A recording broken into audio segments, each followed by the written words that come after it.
Yes, thank you so much, Camille. Well, welcome everybody. We have a very packed meeting agenda today, so we're going to try to keep things moving. Camille, if you would please do a roll call for us. I would be delighted. Chair Ari Novi. Present. Commission Vice Chair Christian Adams.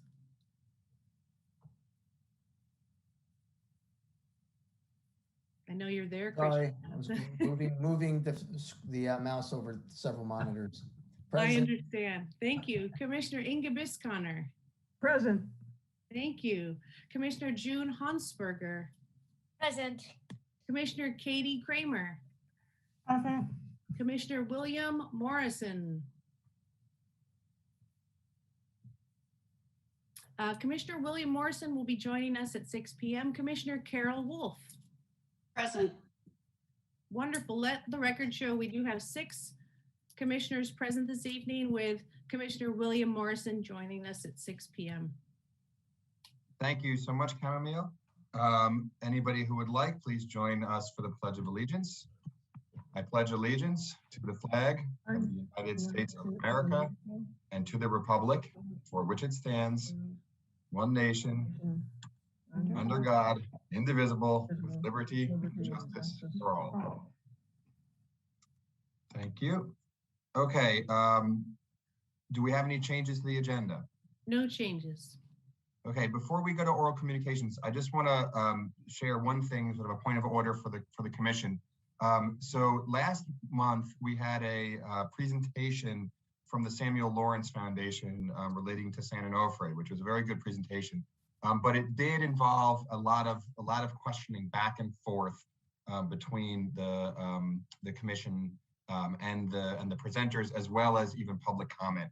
And so I had a nice conversation with our city staff, with Eric, and he helped me understand that the presentations are really meant to be 10 to 15 minute presentations from somebody we want to hear from out in the public to educate us on something, with relatively limited back and forth, and certainly there's not really a place for public comment in the presentations. And so what I should have done is I should have anticipated that topic would have been of a lot more interest to the general public, and might have needed more public comment, and instead of booked it as a presentation, booked it as an informational item, where there's a lot more ability within the agenda for us to take public comment and devote more time to it, and that kind of a thing. So I'll sort of issue a little procedural mea culpa and share the knowledge that I learned from Eric, and hopefully that can help all of us as we move forward. Today on our agenda, we're looking forward to a wonderful presentation from Dr. Matthew Costa on coastal wetlands and climate change. I'm excited about that, but let's try to practice what we preach. So that's meant to be a nice presentation, and then relatively limited. Obviously, if there's a question or two from the commission, we certainly want to ask and learn as much as we can from Dr. Costa, but we shouldn't make it into a more than a presentation. We do have an informational item on here today. We got 2 actually. And so those have a bit of more opportunity for back and forth or other things going on. But as well, we do have a very important action item. We have we have a important commissioner initiated agenda item, which we can vote on, that I want to make sure with our limited meeting time, we have really enough time to deal with, because there we are really proposing something to go up to the city council. So we've become a very active commission, which is wonderful. And I'd just like to take a quick moment to share what I've learned, and hopefully as we develop agendas moving forward, we can all make sure we get things into the right slots moving forward. Before we move on, does anybody have any questions or comments about this? I'm sure Eric or Camille would also be happy to clarify any of these things for us if I wasn't sufficient. I promise I wasn't as mean to Commission Chair Novi as he's suggesting here.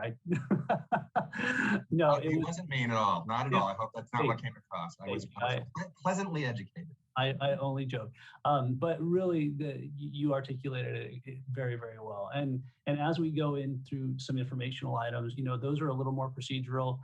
information to be received by the commission. There is opportunity under informational item for public comment. So we do have a lot of people signed up for public comment tonight too. So this is actually for those that are listening as well.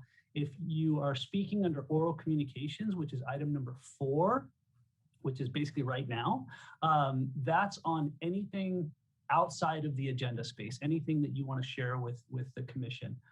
If you're interested on speaking on a specific item, just indicate that and you can speak at that time. So like item 7A, 7B, also the commissioner initiated item will have an opportunity for comments at that time.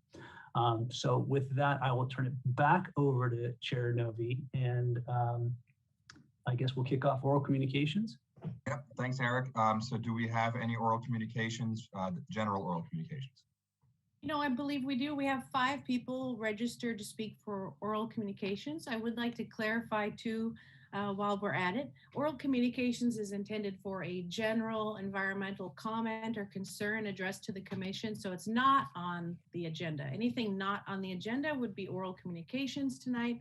So I just want to confirm with Tina Overland that she wanted to speak on a general topic as well.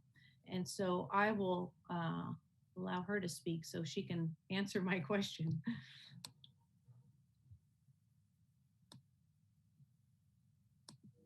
And Ms. Overland, would you like to speak later on item 9A, or would you also like to speak for oral communications tonight? Can you hear me okay? Yes, ma'am. Okay, yeah, so I did want to speak about agenda item 9A, just about that one. Is that what you're asking? Excellent. Okay, so we will hang on to you until 9A. And so please enjoy the meeting and we will get there. And then at that time, I will call your name. Okay, thank you. Thank you. So our next speaker is Dr. Bart Ziegler, and perhaps he wanted to speak on item 7B, but maybe he also has a general comment not on the agenda. So I will look for his name here. I don't see Dr. Ziegler here. So we will wait. So our third speaker is Susie Lamoth, and I'll see if Susie's available.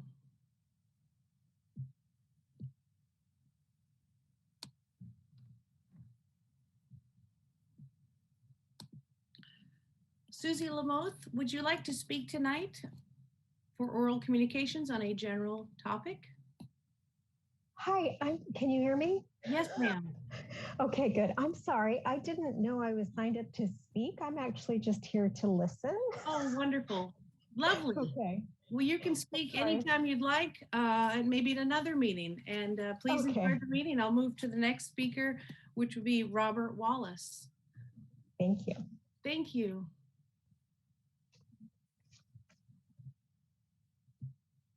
It's a long list of speakers, so bear with me while I find your names.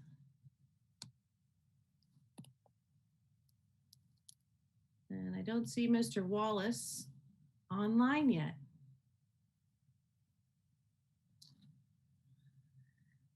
Okay, our 5th speaker signed up is Kyle Johnson.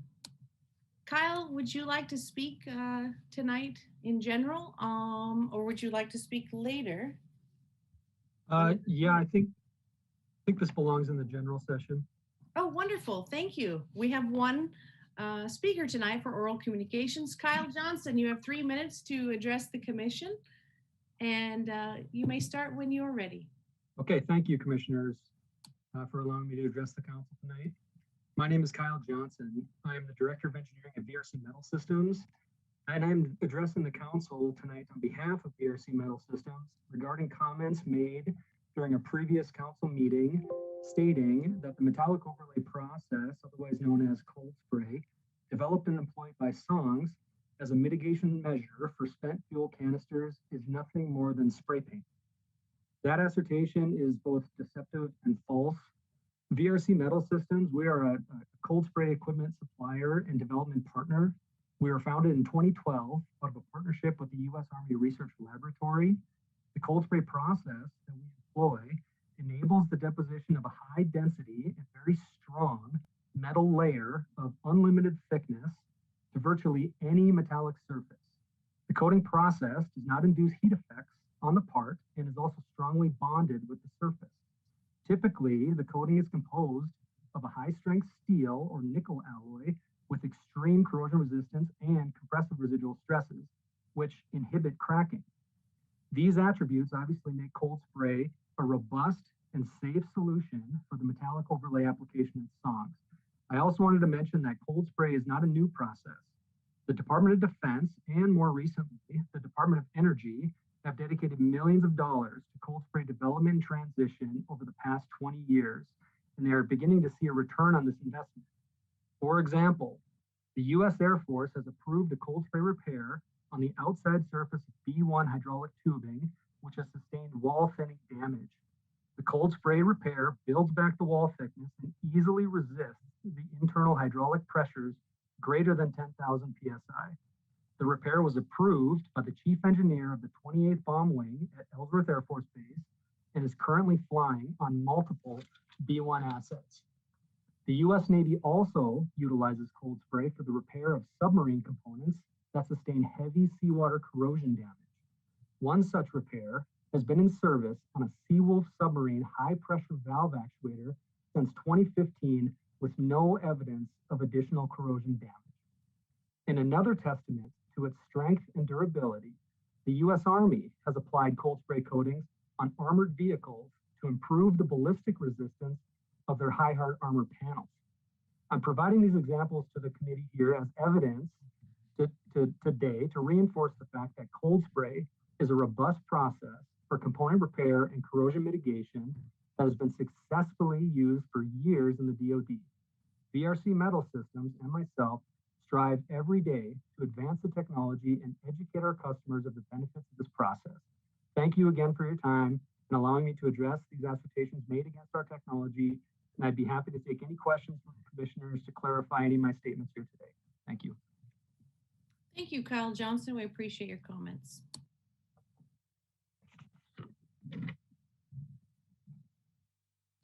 That concludes oral communications for tonight. Great, thank you so much, Camille. So let's move right forward to presentations. And Commissioner Piscana, would you like to introduce our esteemed speaker? Yes, I'm very pleased to introduce Dr. Matthew Costa, who is a postdoctoral scholar in the Center for Climate Change Impacts and Adaptation at Scripps Institute of Oceanography at the University of California, San Diego. He conducted doctoral research at SIO on sediment carbon stocks in mangrove forests in the Americas, sampling across Panama, the Galapagos, and Mexico. He completed his doctoral dissertation, Mangroves in Depth, Long-Term Carbon Burial Across Spatial Scales, in 2019.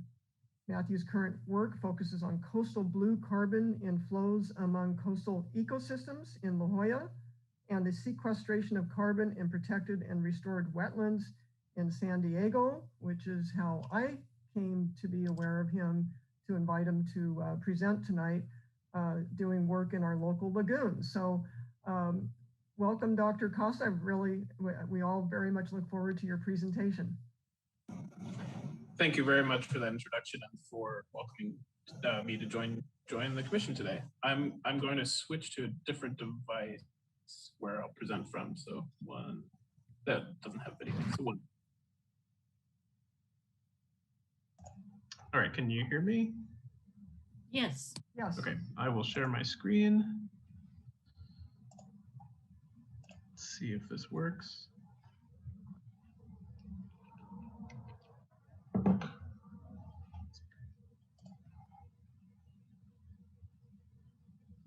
Okay, I think we're in business from beginning. Okay, so is everyone seeing my screen? Yep. Okay, I don't know if that's, can't really get rid of that thing. All right, so yes, thank you for the introduction. I'm Matthew Costa, and I'll be discussing the question of how our coastal wetlands can help us fight climate change. Here we have a mixture of salt marshes and mangroves in Baja California, where I did some of my PhD work. And we see, I guess you can see my mouse, right? Yeah. So here's some marsh sediment from right here in San Diego showing that it's often rich in preserved plant matter, which we study under the microscope and using sediment cores. Before I move on too far, I want to make sure I mention the partners I work with in this research, including many groups at Scripps Institution of Oceanography, including the Center for Climate Change Impacts and Adaptation, of which I'm a part, the Alberto Lab, the Norris Lab, and several students, including Patricia Clark and Austin Lupo. I also work very closely with UC Natural Reserve System, Wild Coast in San Diego Audubon on this research. So just about me, as mentioned, I conducted a PhD on mangrove forests across the Americas, studying their mangrove carbon stocks, which was honestly a great excuse to travel around some really incredible places and studying mangrove forests, taking sediment cores. That's what this is, a sediment core in a mangrove forest, where we're looking down with depth at the contents of the sediment, which helps us understand their carbon content. And yeah, I was very lucky to get to travel around for that PhD research, but now that I'm in my postdoc at Scripps, so I've remained at Scripps, but I'm doing a postdoctoral research here, I'm focusing on our local ecosystems, which are also really amazing, including this is a shot of me before the pandemic, going out into Kendall Frost Marsh with a group of students to study the carbon sequestration in that environment. This is what a sediment core from one of our local wetlands, this is in Kendall Frost, might look like. And what this really shows is that as you move down with depth in the sediment cores, you're looking at different layers in the sediment. So this sort of like a time machine, in that you can look back in time and reconstruct the formation of these ecosystems over time, and also understand what the contents of that sediment, what's been buried in the sediment, including carbon over time. Another element of my research includes scuba diving, which is part of, in this case, we're looking at kelp burial in submarine canyons. So I'm not going to focus on this today, but I just wanted to show there's a little bit more to another element of our local studying, how our submarine canyons help bury our organic matter from other ecosystems like kelp forests and seagrass beds. Let's move on from that. So I'd like to, take a big step back in addressing, before I dive into blue carbon. What are we talking about by blue carbon? So the way I like to tell this is, once upon a time there was a global ecosystem that was relatively stable. Organisms were well adapted to their environments, and then one organism came along and developed the ability to use a carbon-based fuel to fuel its success, and that organism took off. This is that organism. These are cyanobacteria. And 2.5 billion years ago, cyanobacteria evolved photosynthesis, which allowed them to take CO2 out of the atmosphere, use it to build plant matter or organic matter, and released oxygen as a byproduct. This totally changed the planet, including wiping out many organisms that couldn't deal with the oxygen waste from their perspective. So really thinking about this fundamental relationship of carbon in the environment is actually really important for understanding what we're trying to do today. So this thing that was evolved 2.5 billion years ago by single-celled plants like cyanobacteria, photosynthesis, is taking CO2 out of the atmosphere, using light to turn it into plant matter. So that's what this equation on the right represents is organic matter.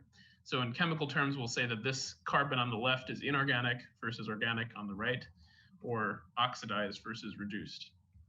And this is important to think about because not only is it sort of an interesting chemical story, but it's also had a big this relationship has an impact on the amount of carbon and dioxide in the atmosphere.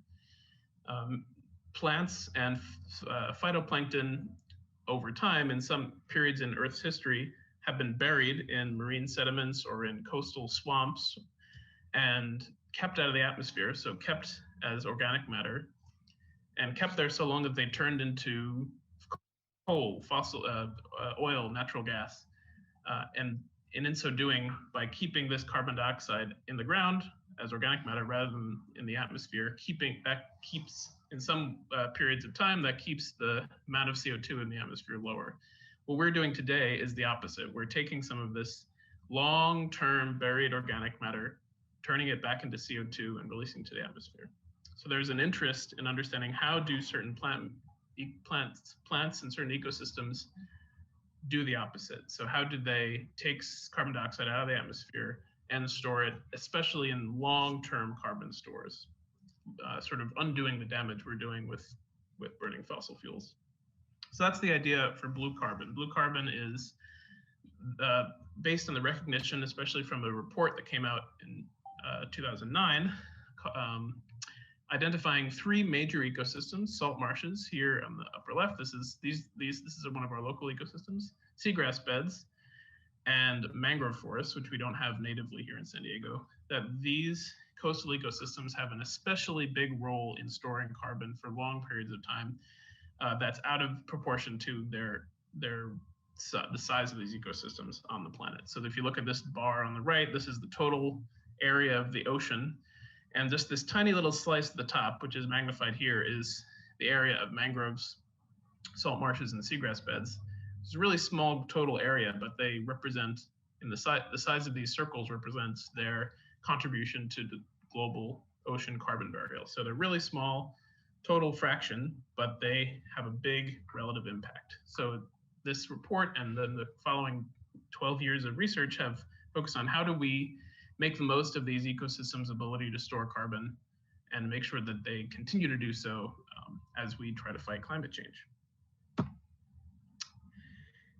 These ecosystems do a lot more than just sequester carbon. They have what we call lots of other co-benefits, supporting fisheries, filtering seawater, providing home for lots of other forms of biodiversity, protecting coastlines from slow, gradual erosion and sea level rise, but also quick events like hurricanes and tsunami, which makes them really valuable partners for reaching a lot of things, including 8 of the 17 United Nations Sustainable Development Goals. So, but suffice to say, they do a lot of things for humans, not just sequester carbon. So when we talk about blue carbon, we often focus on 2 concepts. One of them is carbon sequestration, which is the rate, you could call it the rate at which carbon is entering the ground in these ecosystems. So if we look at this plot, this is from publication several years ago, McLeod et al. What's on the y-axis is the carbon burial rate, so grams of carbon per square meter per year. So we can think of this as in a square meter. So in a square meter of salt marsh or mangrove, in this given area, how much carbon is going into the ground per year. So this is, if we look at this, I don't know if this is blocked for you guys. I'll maybe move this up here. What we can see is that these blue carbon ecosystems, salt marshes, mangroves, and seagrass beds, sequester carbon much, much faster than terrestrial forests on the left. So these 3 on the right are the blue carbon ecosystems. And you'll notice this is a logarithmic scale. So this is something like 100 times faster, 100 times more effective carbon sinks. This is very important for recognizing the scale of how much faster these ecosystems sequester carbon. So by destroying these ecosystems, what we're doing is increasing emissions in the sense that we're reducing the natural sink of carbon. So we're subtracting from the negative side of the balance, so which is an effect like adding to the positive side of the balance. So we're reducing our ability to counteract our emissions by destroying these ecosystems. The other quantity,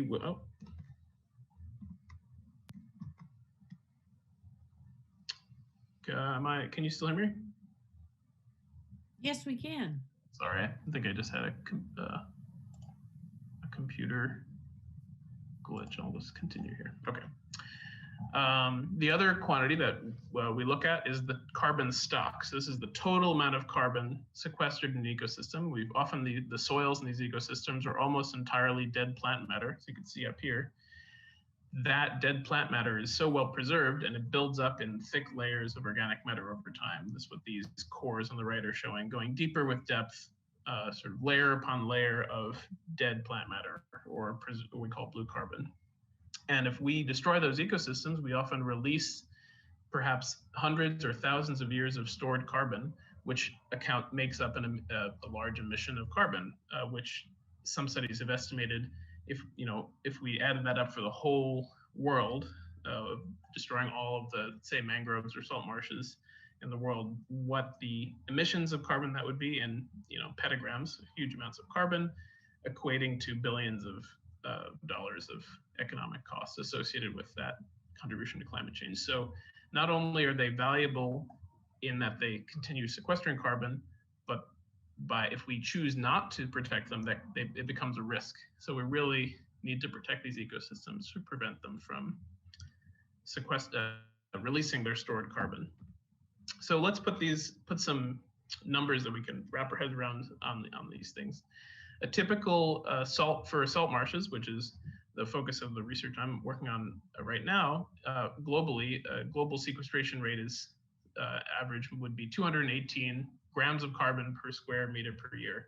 That's equivalent to about 20 tons of CO2 per acre per year. So an acre of wetland is taking 20 tons of CO2 out of the atmosphere every year, which adds up to about 4 cars emissions mitigated per acre. So every acre of wetland on average is canceling out 4 cars driving around for a year. So what does this tell us? One, that it's that significant. That's a real tangible benefit. It's also not the whole solution, right? So we're not going to. There's only so many square acres on the planet. We're not going to be able to totally solve the climate change problem with this, but it is a significant amount. And there is no other ecosystem in California which has a higher potential rate of sequestering carbon. And these blue carbon ecosystems are basically some of the highest rates of carbon sequestration in the world. So if we're going to do anything in terms of managing our landscapes or our seascapes to combat climate change, this is the first place to look, because this is the highest rates of carbon sequestration available.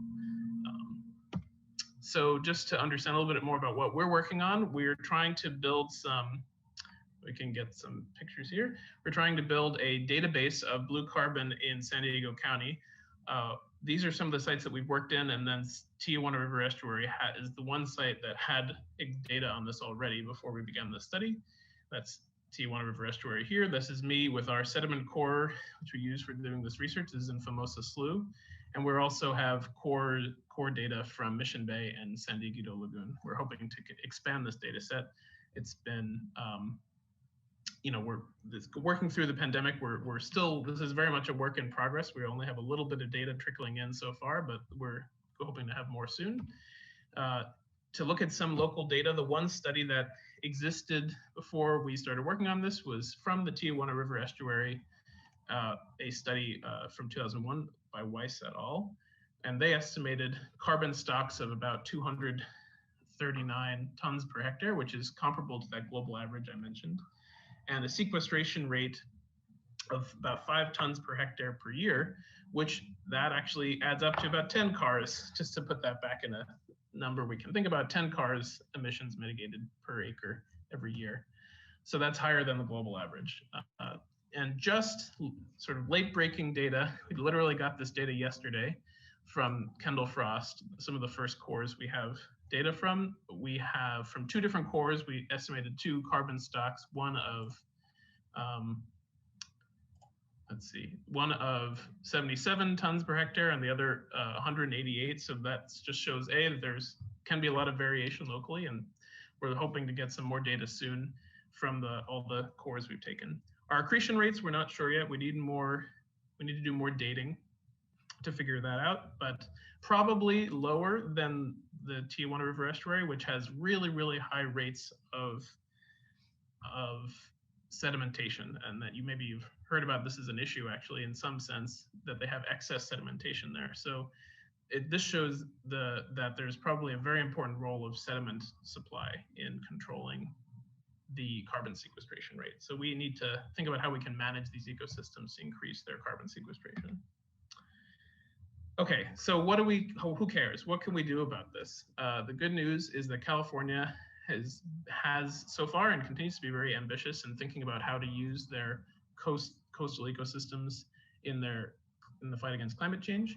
So there are programs in place and more, and that those programs are growing, is my impression, to fund at the state level programs to restore wetlands in a way that it can be shown that they're sequestering carbon. And so there are, in addition to there are grants, including I think 4 million grants in 2019. There are state protocols in place to quantify these greenhouse gas reductions associated with restoration of wetlands. And there's more work needs to be done here. It's a very new field, but and that's one of the reasons why we're working on this research. But California is sort of fertile ground to be thinking about this, and so local stakeholders have opportunities to pursue this, pursue this area, and to also in that way also push the state to continue investing in this endeavor, because again, these ecosystems on an acre for acre basis are our best bet for sequestering carbon. Just to take a big step back, I like to think about this problem, just in closing, as I mentioned before, we're trying to think about how can we reverse the damage that's been done by releasing fossil fuels. And so the way I like to think about this is using this diagram, which shows let's say these so this is where carbon has gone from fossil fuels into the atmosphere, the red arrows being something that humans have done. We've also lost some carbon to the atmosphere by deforestation. So when we're thinking about what we can do about it, well, one thing we could do is conserve these ecosystems. That's sort of putting a stop to this red arrow, stopping the bleeding, as it were, stopping the loss of carbon from our soils and vegetation into the atmosphere. So that's, let's say that's conserving an acre of wetland. We could do emissions reduction. So that's undoing some of the loss of that by restoring an acre of wetland. So when we restore an acre of wetland, we're slowing down or undoing a little bit of this loss that's happened up to now. But that's really just addressing this part of the diagram. If we want to start undoing the fossil fuel combustion problem, we need to actually start what we call negative emissions. So actually bringing the rate at which carbon goes into these ecosystems higher than it was before, if we're going to undo some of this damage. So this is where we start to think about how can we actively manage these ecosystems to sequester more carbon. This is one of the future questions that hopefully we'll be able to pursue in California. I know I'm sure I'm over time, so I'll stop here, and hopefully if anyone has any questions, I'd be happy to answer. No, I think you were pretty much spot on, Dr. Costa. Thank you for that very interesting presentation. And yes, I'm intrigued to know what can we be doing in our city of Encinitas better to manage our coastal lagoon. And I know that you were doing some work in the Santa Leo Lagoon specifically. So I guess the last thing you said was that that's what you're hoping to come up with is maybe discovering how we can sequester even more carbon in it. So I'll leave it to the other commissioners to ask questions, unless you wanted to address what I just said, Dr. Costa. I mean, is there anything that we should be doing in the city of Encinitas specifically that you know of at this point to better sequester carbon in our lagoon? Well, I'd say that in a broad sense, the research, I kind of framed the end of that presentation to say that up to now, mostly Blue Carbon has focused on just getting out there and measuring how much is there, right? How much carbon is buried, what's the rate, and that we need more research to get a better idea of how can we actively manage these ecosystems to sequester it. So my main thing is to say we need to do the research. That said, from our understanding of the way these ecosystems work, especially in urban areas, which many of or pretty much all of the wetlands in Southern California are surrounded by urban development, one of the major challenges is to do with sediment supply. So many places have either not enough sediment because of the way watersheds are managed, the channelization of rivers, for instance, and diversion of sediment straight out through river mouths for various reasons, to keep channels open and other reasons. Sometimes that causes the wetlands to be sediment starved, so they don't have enough sediment to come in and help bury that organic matter. Not only does it slow down how they can bury carbon, but it actually makes it harder for those wetlands to continue building up vertically with sea level rise. And if they don't do that, they're not able to provide a really important function, which is helping us adapt to sea level rise. When a wetland is healthy, it's able to build up vertically, and is one of the few ways naturally we can resist the effects of sea level rise, and which is obviously especially important in these urban areas where we have so much investment. Yeah. So sediment supply and helping control sediment flows in and out of the environments are very important. Obviously not destroying any more of them, or not allowing any more of them to be destroyed or impacted. Something like 90% of California's coastal wetlands have been, or Southern California's coastal wetlands have been lost. And then looking for every single opportunity to restore, to bring back some fraction of what's been lost. It only increases that number of, tons of carbon per year we can sequester. All right, thank you very much. Great food for thought for our climate action plan, and our staff I see is on hand here and listening. So maybe some actionable items for us. So thank you very much. And Chair Novi, I'll hand it back to you. Sure. Did anybody else have any questions they want to ask quickly? We do need to move on, but certainly want to take advantage of Dr. Costa while he's here. I must add a very wonderful name for wetland scientist, a coastal wetland scientist. Commissioner Kramer. Thank you, Chair Novi. Thank you so much for that excellent presentation, Dr. Costa. Just thinking about our local lagoon here, San Elijo, how it is undergoing some changes to help it adapt to climate change, to sea level rise, and there has been a lot of dredging to, help increase resilience to sea level rise. Do you, if you're aware of that plan, was kind of a carbon release considered in that dredging plan? And is there kind of a tension between climate change adaptation for sea level rise and this release of carbon that's being sequestered? And just kind of curious about your thoughts on that, balancing those two things. Thank you for the question. And it's, well, I would say I don't know the exact, for that particular case, I won't say that I'm familiar with whether that dredging was associated with carbon release, but I can say in general two things. One, when lagoons are dredged and the part of what is dredged might have been previously wetland sediment or seagrass bed sediment, which is often true in our Southern California lagoons, that could be disturbing old carbon stored in the sediment. So I think it's worth asking, in designing these projects, it's worth asking what is the history of that site, whether there is carbon stored in the sediment that might be released. And that is true that disturbing sediment exposes that organic matter to carbon, allows it to be respired and turned into CO2. The other question to ask is, not even dredging or moving around sediment can affect not just the carbon in that exact spot, but it can also affect neighboring wetlands. So if you might be dredging a channel through a lagoon, but the wetlands maybe some tens or hundreds of yards away could still be affected, because that can, in some cases, accelerate erosion at the marsh bank. So you can imagine a marsh platform extending out, and then if it suddenly hits a steep slope down into a dredged area, sediment will tend to erode from the marsh more quickly in those settings. And so that can make it less likely for the marsh to be able to continue accreting vertically and to basically to continue to exist, especially as sea level rises. So yes, there are always these multiple factors to consider, but those kind of activities can definitely affect the ability of wetlands to continue sequestering carbon.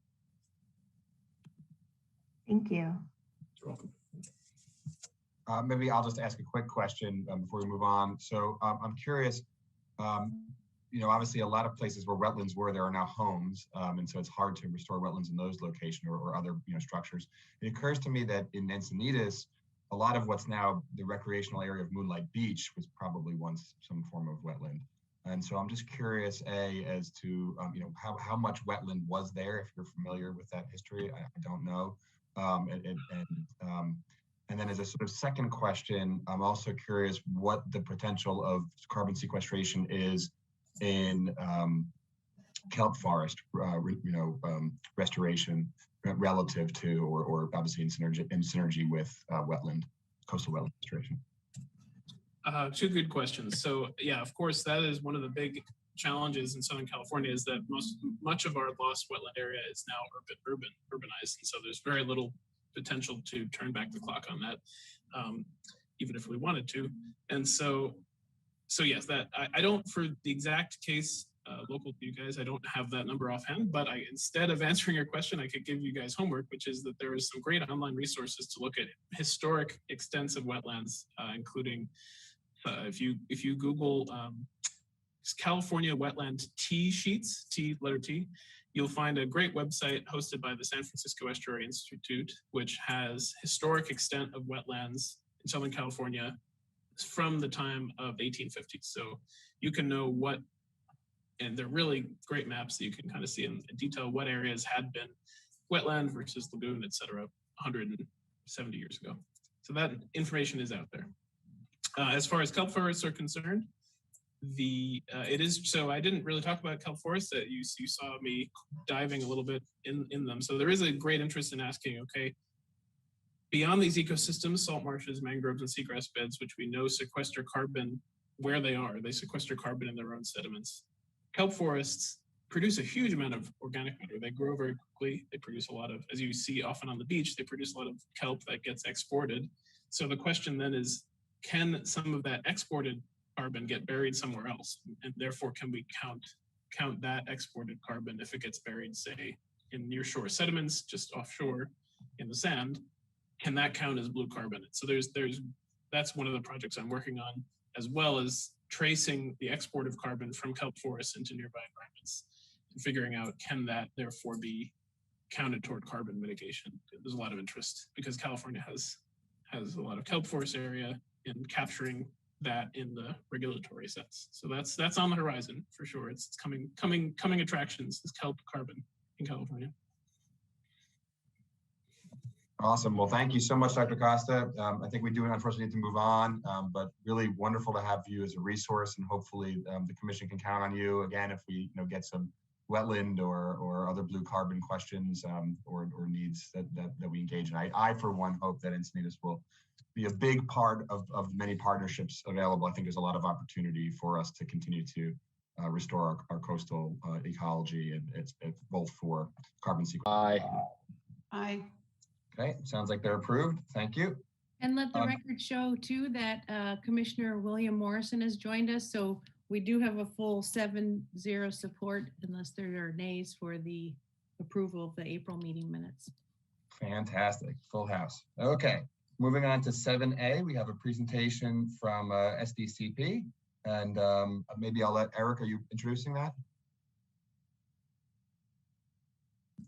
I'm actually going to let Crystal, Crystal Nahara was on a little bit ago. Maybe let Crystal just kind of introduce and tee it up a little bit, and we'll go from there. Yeah, I'm still here and listening in. That was a great last presentation. Can you all hear me? Yes. Okay, good. Yes. So yeah, I'm happy to introduce San Diego Community Power staff here today. We have, I believe it's Lee Friedman and is it Nelson? I'm sorry. Yeah. Okay. Thank you, Chamomile. Yeah. So if they'll share all the gory details, but just from an Encinitas perspective, San Diego Community Power is a joint partnership between 5 cities, and one of them is us, City of Encinitas. That partnership was formed about a year ago, a year and a half ago now, to serve electricity, have a second option for serving electricity to our community with the goal of serving more renewable energy. So Encinitas is excited to be a part of this program that's beginning to launch, and they are definitely been kind of the ones on the ground getting it up and running. So I will just pass it off to them to share where they're at. and share the plan moving forward for launching.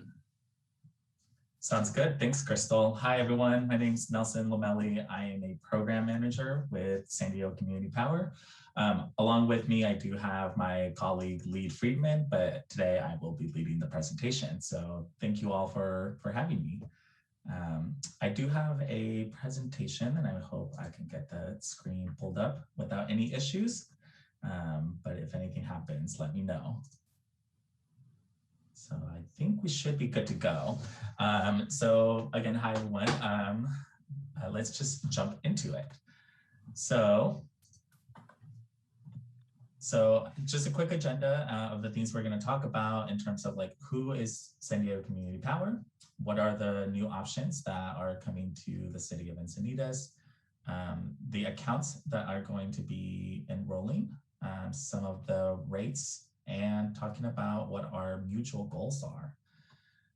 So let's start with the first question of who are we? Who is San Diego Community Power? So as Crystal mentioned, we are a public, not-for-profit provider of cleaner, affordable electricity. We are a locally controlled organization, and we are an organization that competes to provide our customers with more renewable energy. So as Crystal mentioned, we are a partnership, or we're founded by 5 cities, including the city of Encinitas, along with Chula Vista, Imperial Beach, La Mesa, and San Diego. So we are what's known as a community choice aggregator or a community choice program. There's different names, but normally you hear community choice. And so our type of organization was enabled through legislation way back in 2002 after the energy crisis. And this type of legislation allowed communities to come together and pool their electric customers together and start buying and offering electricity to them on their behalf. So since then, 24 operating programs are in effect in California, including ours. 200 cities and counties have joined a community choice aggregator, and we are serving 11 million Californians, excuse me, throughout the state. So community choice is located in 32 out of the 40 the state Senate districts and 57 out of the 80 assembly districts. Because of our existence and our focus on renewable energy, we have actually created over 3,800 megawatts of new solar and over 1,030 megawatt hours of new wind capacity. Not to mention the countless amounts of energy storage, as well as geothermal and biomass. And a lot of this information can be found at this trade organization called CalCCA, of which San Diego is a member. So how does it work? That's the primary question, right? So we as San Diego Community Power, we go out and procure renewable sources of electricity.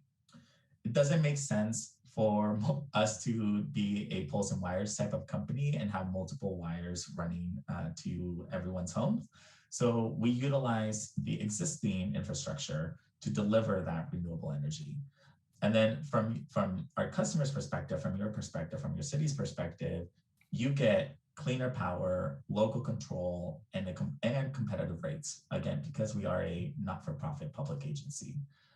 So what we do is really all on the back end, procuring power, and then on the front end, which is providing you with more local control, more friendly customer service, more effective customer service, and as we will get to, customer programs that you can enroll in and help you save more energy or reduce carbon emissions, all of that good stuff. So going back to the question of who is SDCP, we are organized as a joint powers authority. So we are a separate legal public entity from our member cities, and we have a separate budget. We are governed by a board of directors that is made up of one elected official from each of the communities we serve. And as you see below, that is our current board of directors. And our chair right now is Councilmember Joe Mosca. In addition to the board of directors, we actually have a community advisory committee, which is comprised of 2 citizen representatives from each of our communities. And they provide guidance and advise the staff and the board. And so you can see the current community advisory committee members on the screen as well. I will stop there for a minute just so you can read the list if you want. I would also send this presentation out to everyone to have for your records. So what does San Diego Community Power offer? We offer competition. So we exist to provide more renewable energy at a competitive cost. We are going to be offering and are offering effective customer service. As I mentioned, my colleague Lee Friedman is on the line as well, and he is our key account manager. And so we are talking with our large commercial and industrial customers right now, as that is who we are going to be enrolling pretty soon. And I'll get more into the enrollment process in a little bit. One thing that I want to emphasize is that we now bring local decision-making and transparency to San Diego region. So all of our board meetings are, again, publicly noticed. Public meetings like yours, they are transparent, they are open to the public, and all decision-making, including rate setting, is done in a public, transparent way. We are going to be offering innovative programs. That is one of my jobs, is to work with the community to figure out what is missing in our community, what are the gaps that we can step in and fill, and get innovative programs out to our customers. And so one of the ones that we are working on currently is a feed-in tariff program, which will allow us to purchase renewable energy from within our service territory. And then lastly, because we are out there and we exist for our customers, we do have ratepayer advocacy. So we are active in San Francisco at the CPUC, looking out for our customers.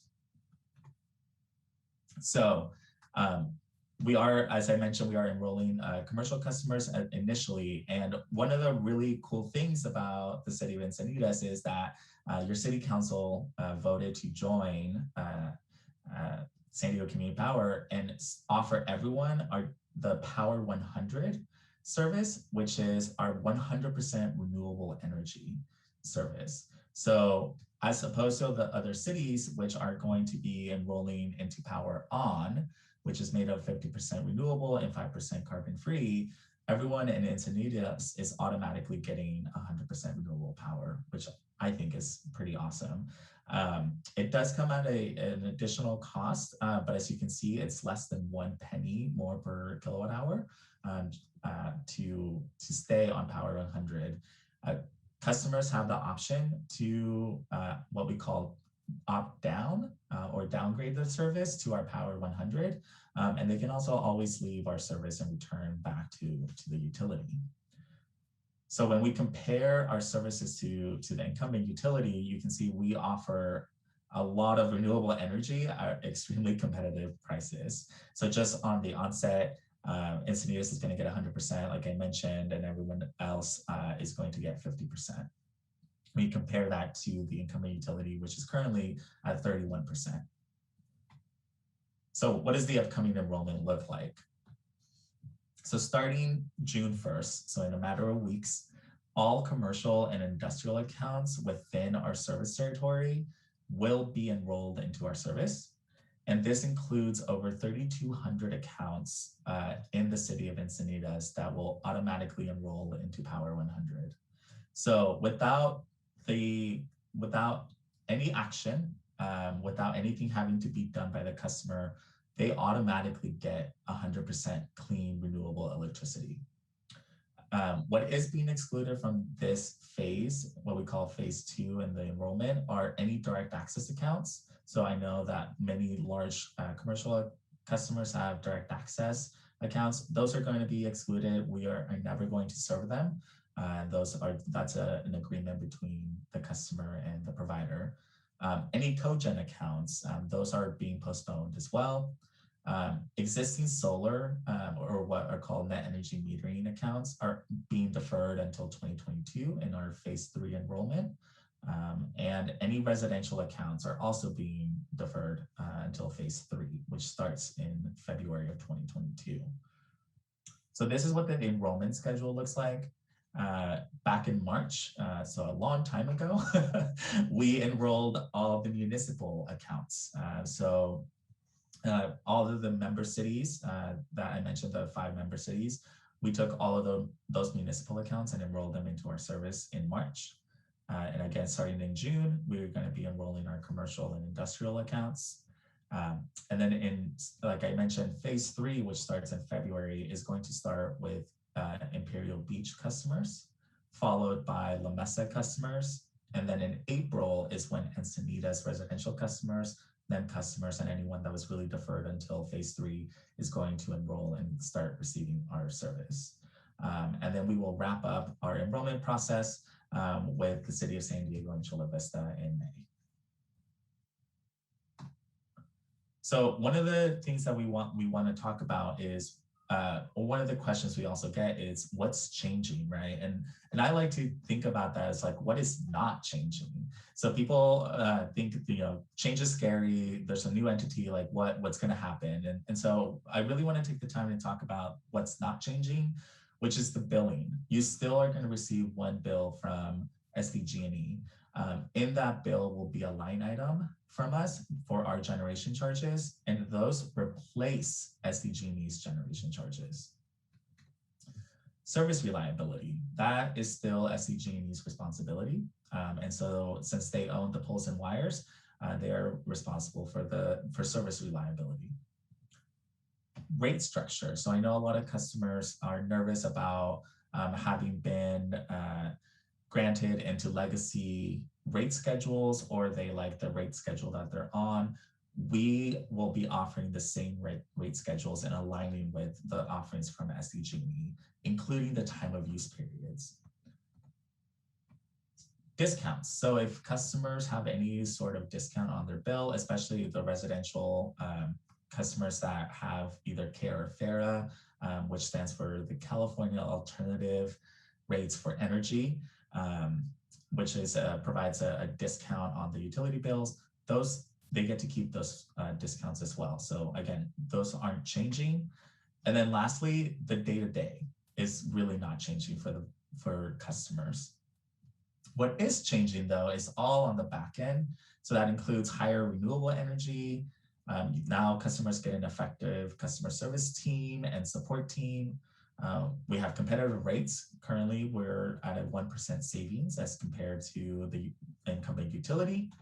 And we're going to be reinvesting back into our community. So again, as a public, not-for-profit energy provider, any kind of revenue that we make, we have to reinvest back into our community in one form or another, whether that's through rate stability, or whether that's through programs, sponsorship of events, any kind of way that we can give back to our community, we will.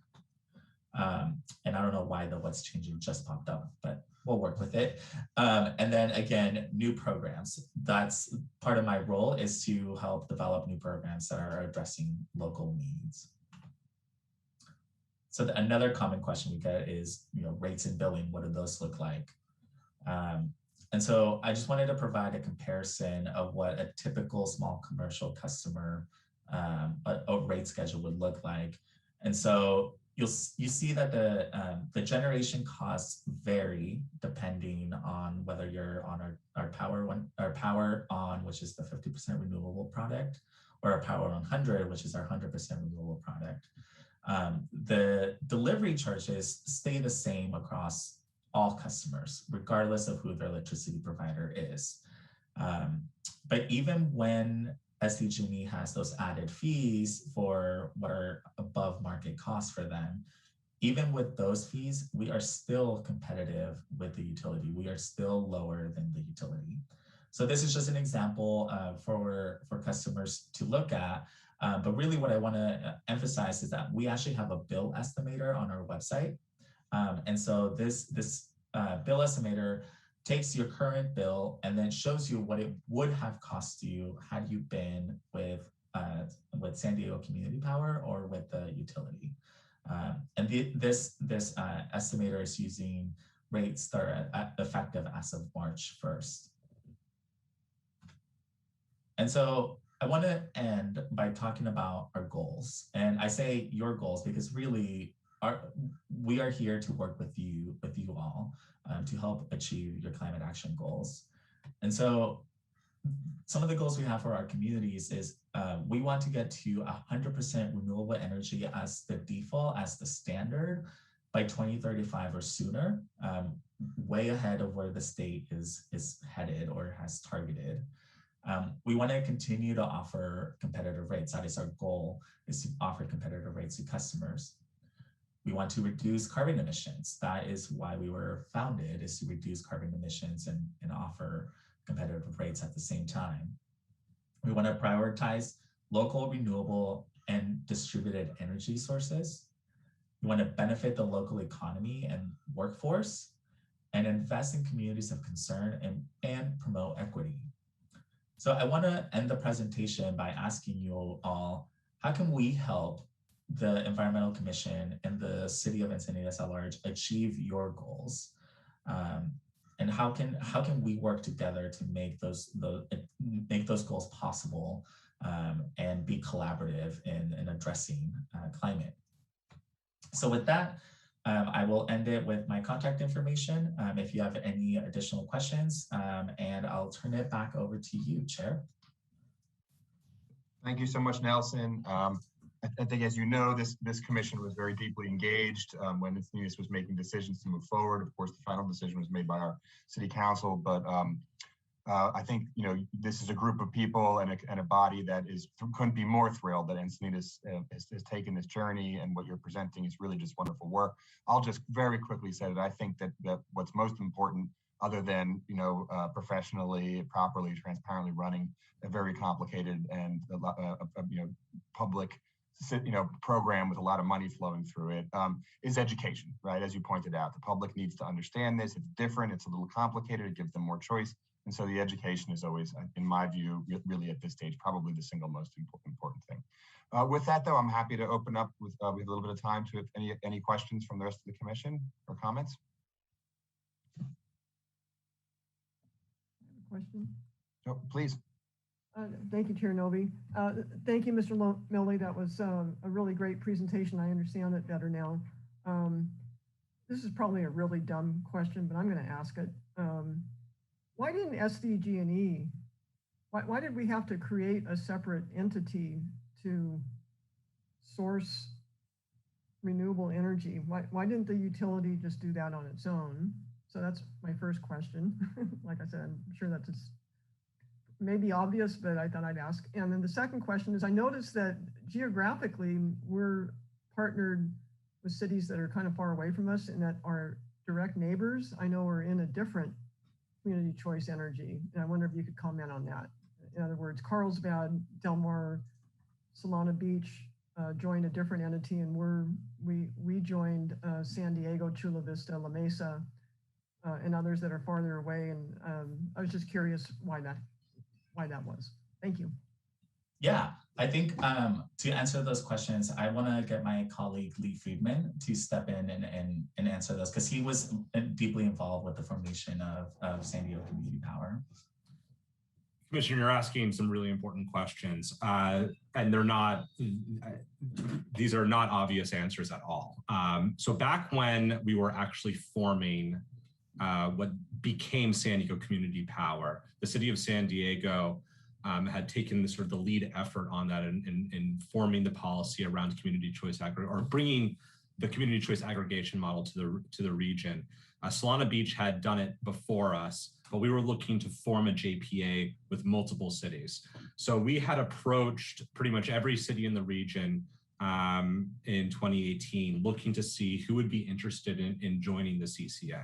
And the reason why that even began is because we started a goal And it was a goal to get to 100% renewable energy by 2035.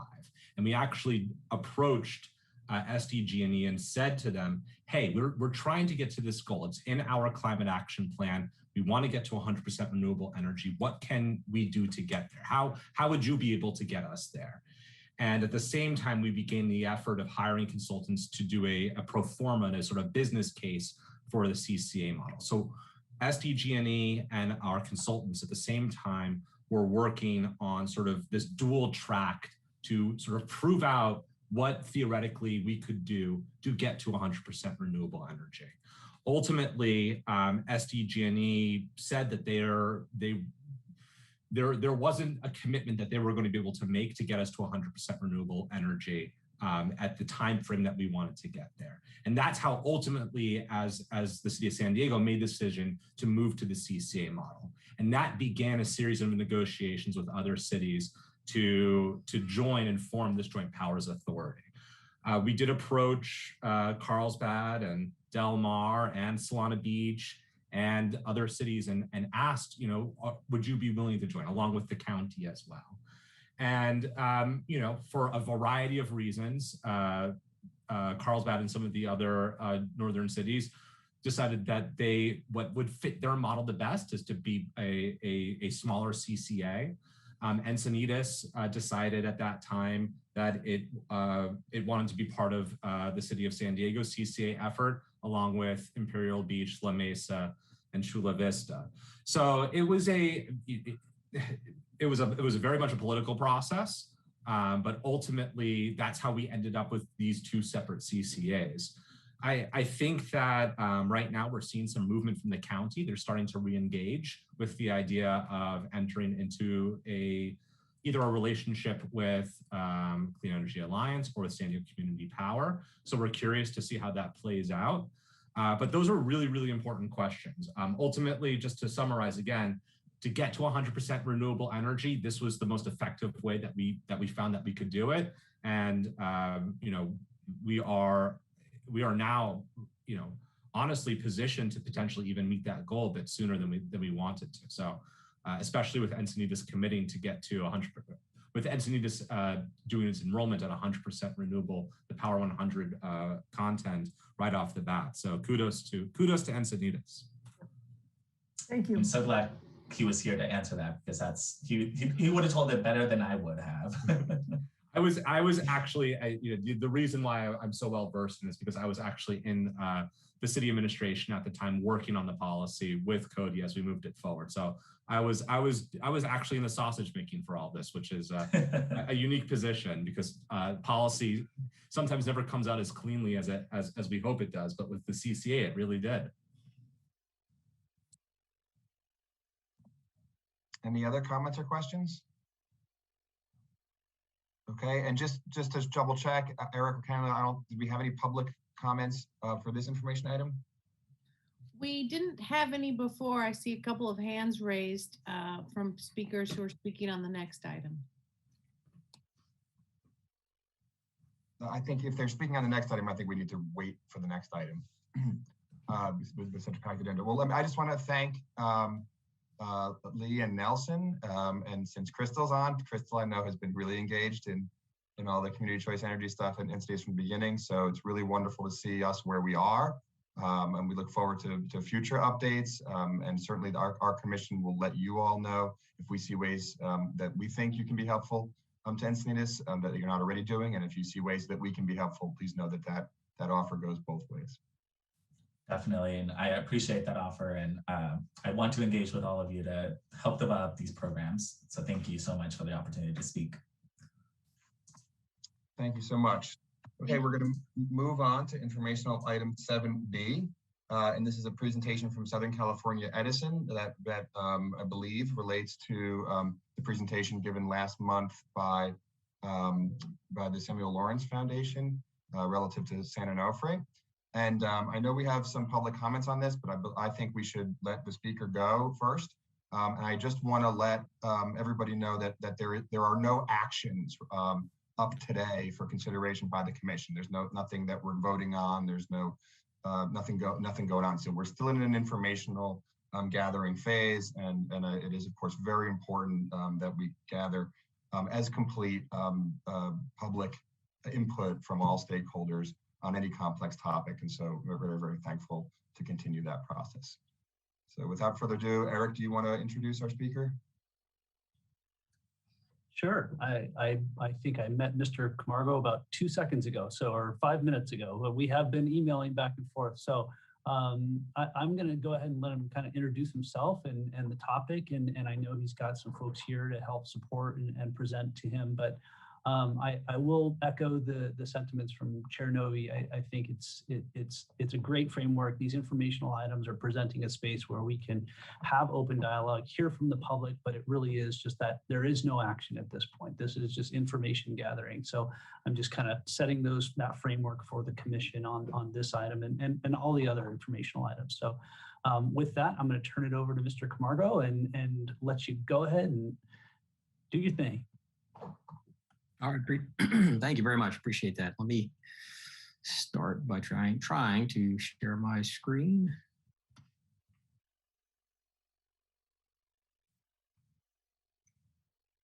Now there, do you see it? Do you see full slides? Go ahead and, yeah, there you go. Okay, beautiful. All right, thank you so much. So, good evening, and I guess I should start by saying thank you to Chair Novi, to you, the Commission, Ms. Meadow, and Mr. Steenblock have been very helpful over the past several weeks. So we appreciate that, and we appreciate mostly the opportunity to address the Commission this evening. Again, my name is Manuel Camargo, and I work for Southern California Edison, or SCE. And we are the entity that is the decommissioning agent for the San Onofre Nuclear Generating Station, or SONGS as it's known. And I'm joined tonight by a few of my colleagues at SONGS, including longtime Encinitas resident Al Bates. We have Environmental Strategy Manager Ron Pontus, Spent Fuel Engineer Randall Granis, and then Public Information Officer John Dobkin. So they've joined us this evening as well, and will help us to go through some of this content. I asked for time on the agenda because I did watch your last commission meeting on April 8th, and that was the meeting at which Samuel Lawrence Foundation spent about an hour talking about issues related to songs. So I appreciate that opportunity tonight.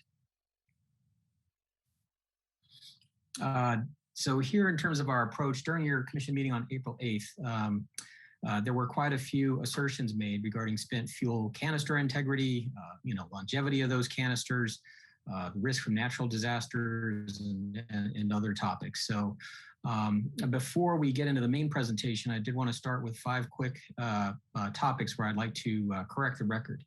If I may.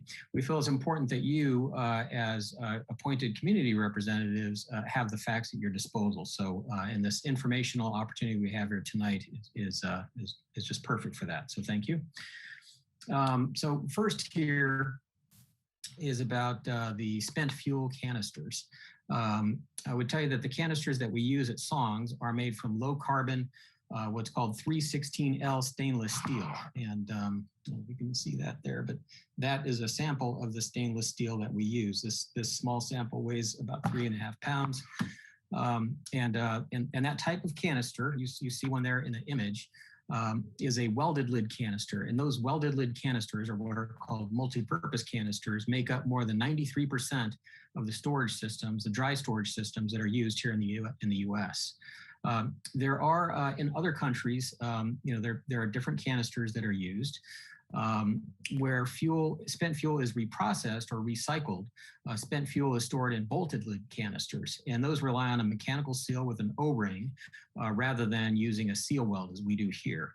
Of course, they do that because they're recycling the spent fuel, and in that case, it does make sense to be able to unbolt the canister rather than trying to cut through a weld like on the canisters that we have here. And that's really because back in 1977, the US government under the Carter administration declared a moratorium on reprocessing spent fuel. So reopening a canister is unnecessary during storage. And really, in any case, a weld is certainly much stronger than an O-ring with a mechanical, as part of a mechanical seal.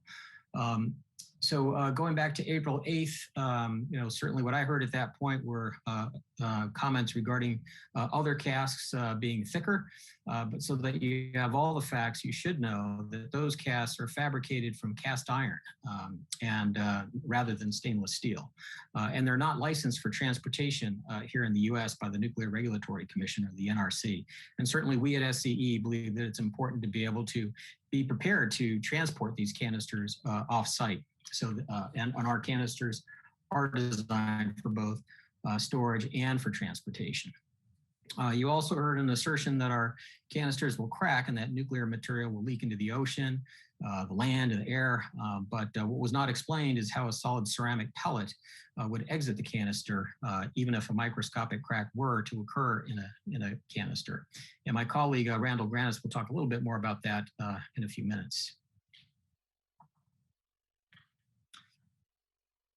So here, related to canister inspection and maintenance, you were provided with an infographic, and that infographic stated in part that canisters cannot be adequately monitored, inspected, repaired, or replaced. And you heard an assertion that the retention of the spent fuel pools and the construction of an on-site canister handling facility were the only way to contain, to repair, and to replace canisters. So here, tonight to tell you that that is not correct. In fact, we take great pride at SCE in a state-of-the-art, actually an award-winning canister inspection and maintenance program that we have in place, and it's in place today. That includes a demonstrated repair method that we'll talk more about later in this presentation. SCE's inspection and maintenance program was reviewed and accepted by an independent third-party engineering firm called LPI Incorporated. And that firm, LPI, was engaged by and working under the direction of the California Coastal Commission as part of a permitting process. And a link to the documentation is included in our presentation so that if you wish, you can see for yourself the review of that particular inspection and maintenance program. With respect to sea level rise, you heard that it's rising. What you should also know is that the California Coastal Commission studied sea level rise for songs extensively, and that even considering you might be familiar with the California Ocean Protection Council. It has a number of different sea level rise scenarios.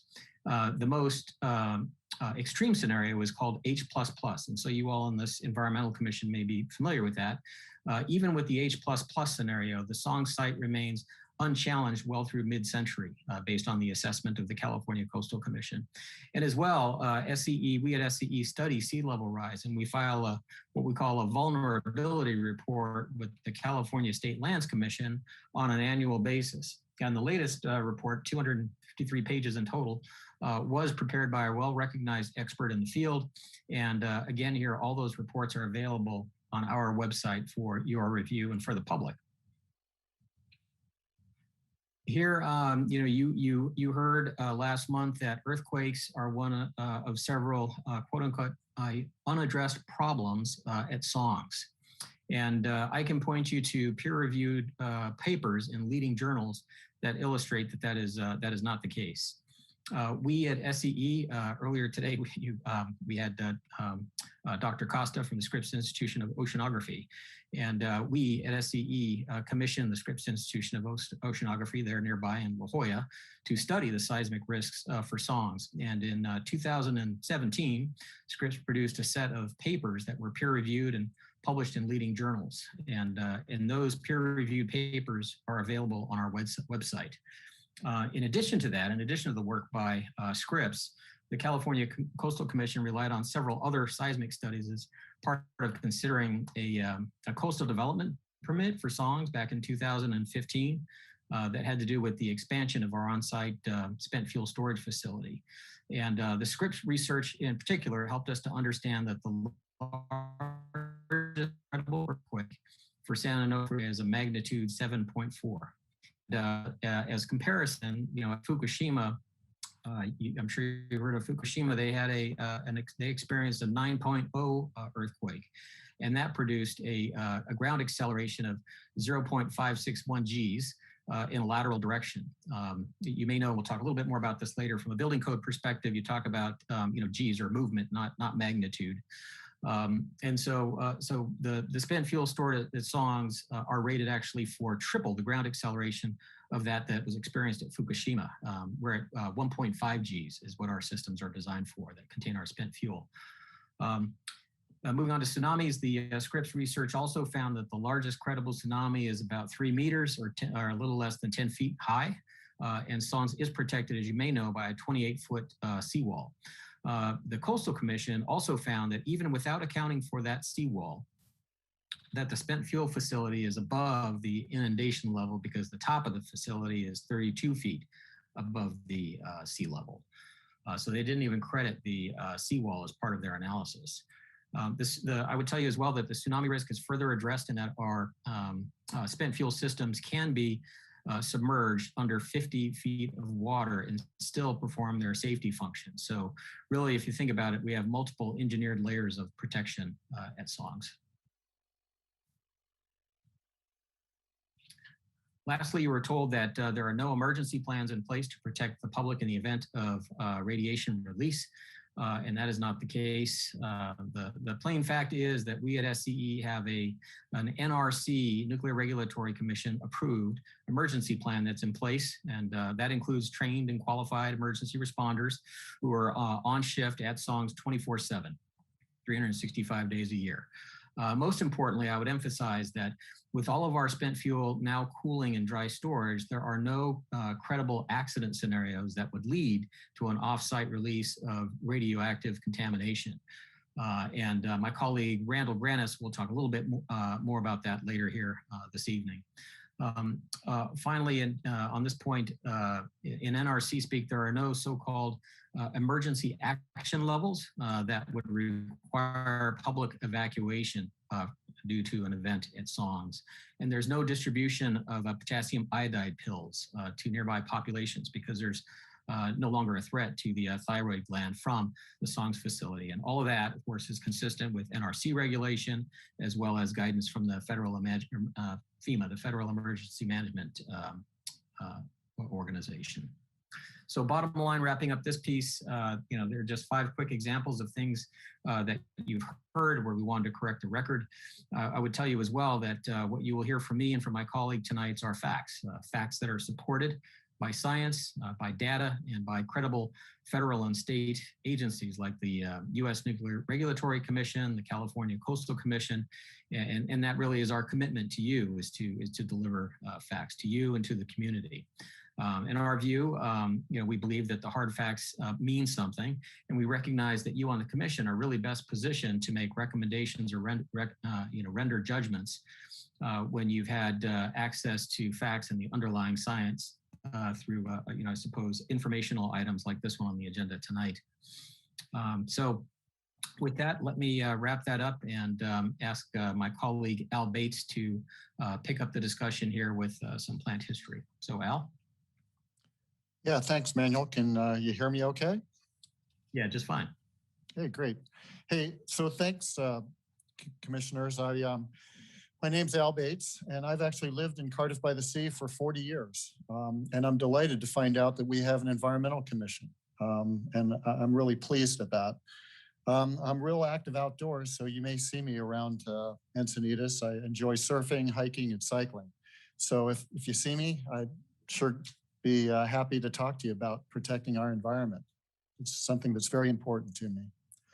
So I have a degree in nuclear engineering, and I've worked in all facets of nuclear power, in design and commissioning plants, engineering, operations, fuel storage, and in decommissioning. And my current role is I am the Nuclear Regulatory Manager. So I interface with the Nuclear Regulatory Commission on a pretty regular basis. In fact, the NRC was out inspecting the plant all this week, and they just exited today. Let's take a look at some of San Onofre plant history. You may or may not be familiar with this. So Unit 1 was actually online in 1968, and I wasn't there. But Unit 1 was considered a nuclear pioneer. It demonstrated a lot of the principles of early nuclear power. It was safely commissioned or decommissioned in 1992. It's partially decommissioned, we say, because there are some concrete remnants of Unit 1 that still remain. And Unit 2 and 3 were started up in 83 and 84. And I will tell you that I was there standing in the control room helping the team get those units online. And as you know, it was retired in 2013. All over this period, we've been safely storing spent fuel, in fact, for over 50 years. And we've been using the dry cask storage system since 2003.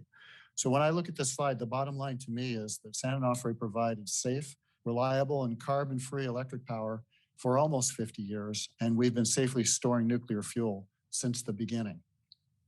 Next slide. So these are our guiding principles, and I'll start with safety. Safety guides all of our actions. We conduct all of our decommissioning and fuel storage in a safe manner, both industrial safety and radiological safety. Whenever we make decisions, whenever we conduct our work, whenever we oversee work of our contractors, we ensure that it's done in a safe manner. Secondly, stewardship. So we want to cost effectively use the decommissioning funds. And importantly, we always want to be good stewards of the environment. We make choices that have the best positive effect on the environment. And now, finally, engagement. We like to foster an environment that promotes an exclusive and transparent project with all stakeholders, which is one of the reasons why we're here today. And with that, I'd like to hand off to Ron Pontus. He's going to talk about our permitting process and what the song's timeline looks like. Thanks, Al. My name is Ron Pontus. I'm the manager of environmental and radiation protection and waste at San Onofre. I've been at San Onofre now since 2014. We'll tell you that when I left the Navy in 1982, the first plant I worked at, first commercial plant, was San Onofre Unit 1, which has been mostly dismantled and removed now. So what I'm going to talk about tonight, I'm going to take you through a couple of slides here and discuss the environmental program we have. Let's start slide 11. Okay, so there we are. We started the dismantlement of SONGS Units 2 and 3 last year, and we're performing the work in full compliance with state and federal laws and regulations. But before we could start the dismantlement, it was first necessary to perform a pair of environmental reviews under the California Environmental Quality Act, or CEQA, and also the Coastal Act, to obtain the permissions needed to move forward with the project. First of those reviews produced an environmental impact report, or EIR, and that was a result of a nearly 4-year-long comprehensive review by the California State Lands Commission. And that report was certified by the California State Lands Commission in March of 2019. The second was a coastal development permit for the onshore work that relied heavily on that EIR. After careful review, that permit was approved by the California Coastal Commission in October 2019. Now there's more. In the future, we will have additional environmental reviews under CEQA and also under the National Environmental Policy Act, or NEPA, to address the remaining work. And that remaining work would include, eventually removing the spent fuel storage facility, dispositioning the remaining structures that would exist on the site, such as the seawall, and finally, achieving our long-term goal of restoring the site. So at the next slide here, this is a overall high-level timeline of the project. So the overall decommissioning plan is a long-term, carefully planned process. You look at the timeline that you see here, we're now within the 2 vertical dotted red lines, and our main priorities are noted in the blue bands, and that's the major dismantlement work, which I'll talk about more in just a moment, and then also safely storing the spent nuclear fuel on site, which Randall Granasso discussed in a little bit. The NRC allows up to 60 years for nuclear plants to decommission, but our trust funds were sufficient sufficiently funded for us to begin decommissioning promptly. And we thought that was in the best interest of everyone, ourselves and the public, folks especially that use the beaches there in front of the San Onofre plant. So that's exactly what we're doing. Now this next slide shows an overview of the site. Basically, we will be removing all above ground structures associated with the operating plant, including the often seen and very iconic containment domes. Sure, everyone here has driven up and down the 5 freeway. And as you go by San Clemente, what do you see? You see those big domes there. Well, soon they'll be gone. After we complete that work, the only remaining above grade structures will be what you see here outlined in yellow. That's the spent fuel dry storage facility. That's what we labeled here as ISFAC. The switchyard that connects the SCE and SDG&E electrical grids, and the seawall and public walkways along the shoreline. So in a few years, when you go past the Song site, you won't see those domes anymore. And basically what we will have here is those 3 remaining structures. The remaining below grade structures will be decontaminated and they will remain in place until the Navy makes its decisions through the NEPA process. And that will take place with the removal of the spent fuel from the site. So that NEPA process will occur simultaneous with the eventual removal of the spent fuel. In the meantime, after we remove these structures, as I mentioned earlier, we're going to backfill, grade the site, and then compact the site so it's stable. Now, a little bit about environmental stewardship and the mitigation programs. So we have 2 basic types of environmental mitigation programs. The first of those are associated with dismantlement work, such as assuring public access to the beaches, monitoring and protecting the nearby environmentally sensitive habitat areas or ESHAs, and minimizing traffic impacts. For instance, our dismantlement contractor is using more rail than trucks to minimize traffic congestion, an important thing when you consider the 5 freeway. The second is ongoing mitigation programs to offset the impacts from when the plants were operating. For example, there's 2. The 440-acre San Diego Wetlands Restoration Project in Del Mar, which is pictured here at right, and is an example of wetlands mentioned by Dr. Costa earlier this evening. And also the Wheeler North Artificial Kelp Reef, located just off the San Clemente Pier, which we recently expanded to double its size to about 374 acres. It's a very large artificial reef. With that, I'd like to hand it off to my colleague, Randall Granas, and he's gonna review who is the lead for spent fuel at Songs. Thank you. All right, good evening. So my name is Randall Granas, and I have been working, and by the way, you can hear me all right? Is that, yes. Okay. Good. So I've been working with Songs Nuclear Fuel, including the equipment that handles and stores the fuel since 1996. So that would be 25 years this year. So the first thing I'd like to talk about is radiation shielding, which is one of the key design elements of a dry fuel storage system. So on the Holtec and Orano systems used at San Onofre, the shielding is so thick that you can sit less than 6 feet above a canister containing about 18 tons of spent fuel, as I'm doing in this photo, without having to wear dosimetry to monitor your dose. And there's no special protective clothing required, as the radioactive material is sealed inside of the canister. Next slide. So spent fuel is solid. It's a ceramic pellet like the one you see in the middle of the screen. The melting point of uranium dioxide pellet is about 5,000 degrees Fahrenheit. And as you can see on the screen, we have provided a citation to a paper that supports this fact. Songs fuel has been cooling for at least 9 years and as long as 50 years. And it does not emit enough heat to melt a fuel pellet.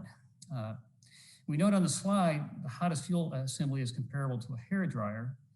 Some of the coolest fuel is decayed to less than 200 watts, and that's more comparable to a 150 watt incandescent light bulb. The canisters contain no liquid, only inert helium gas to prevent oxidation. 93% of the approximately 3.6 million pounds of spent fuel at Songs is natural uranium-238 that you'd find in the ground around Encinitas. Approximately 1% is enriched uranium-235, 1% is plutonium, and 5% is fission products such as cesium-137 or strontium-90, with half-lives of about 30 years, meaning they're more radioactive than, say, uranium-235, which has a half-life of over 700 million years.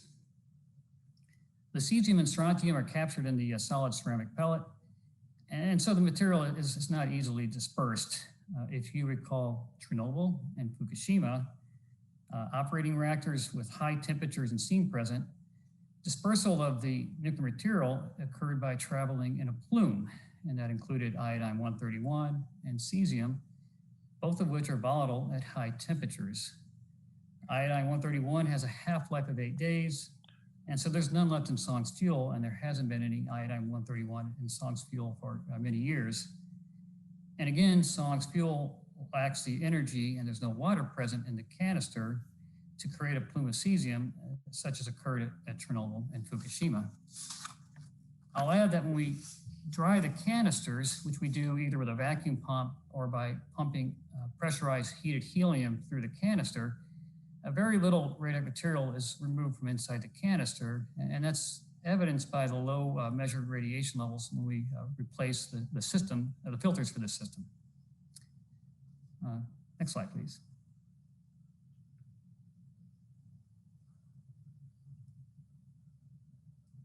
So today, 100% of Songs spent fuel is sealed in the stainless steel canisters, passively cooled in the 2 dry cask storage systems you see here. Passive means there's no pumps or fans or other active systems required to keep the spent fuel in a safe condition. It's cooled with simple natural convection. The canisters we use at Songs are designed for both storage and transportation, and which is why they're called multi-purpose canisters. As Manuel mentioned earlier, similar canisters are used by over 93% of the US commercial nuclear fleet. There are a few differences between the dry storage systems used at Songs and those used at other sites across the country. For example, as we discussed earlier, enhanced radiation shielding is used at Songs. And shielding was a key design consideration when SE selected the Orano and Holtec dry storage systems. The canister shells are 5/8 of an inch thick, which is 1/8 of an inch thicker than the industry standard. And the material we specified is low carbon 316L stainless steel, which is less susceptible to corrosion in Songs' marine environment. Another difference is that the 2 systems are more robust due to the local seismic conditions, and that is they have a significantly higher seismic rating than other systems used throughout the industry. For the Holtec UMAX system you see on the right, we've made even more enhancements to address the risk of what's known as chloride-induced stress corrosion cracking. For example, a 2-pass weld technique was used, basically welding from both sides rather than from just one side, which minimizes the heat-affected zone. The canister shells were overrolled and then relaxed to put the exterior of the canister into compressive versus tensile stress, which again addresses chloride-induced stress corrosion cracking. And we laser beam the welds to eliminate residual stresses, in particular tensile stress. Chloride-induced stress corrosion cracking cannot occur without tensile stress. Next slide, please. So earlier, Manuel mentioned our canister inspection and maintenance program. So here you see 2 photos from 2019 when we successfully inspected 8 dry fuel storage canisters at San Onofre.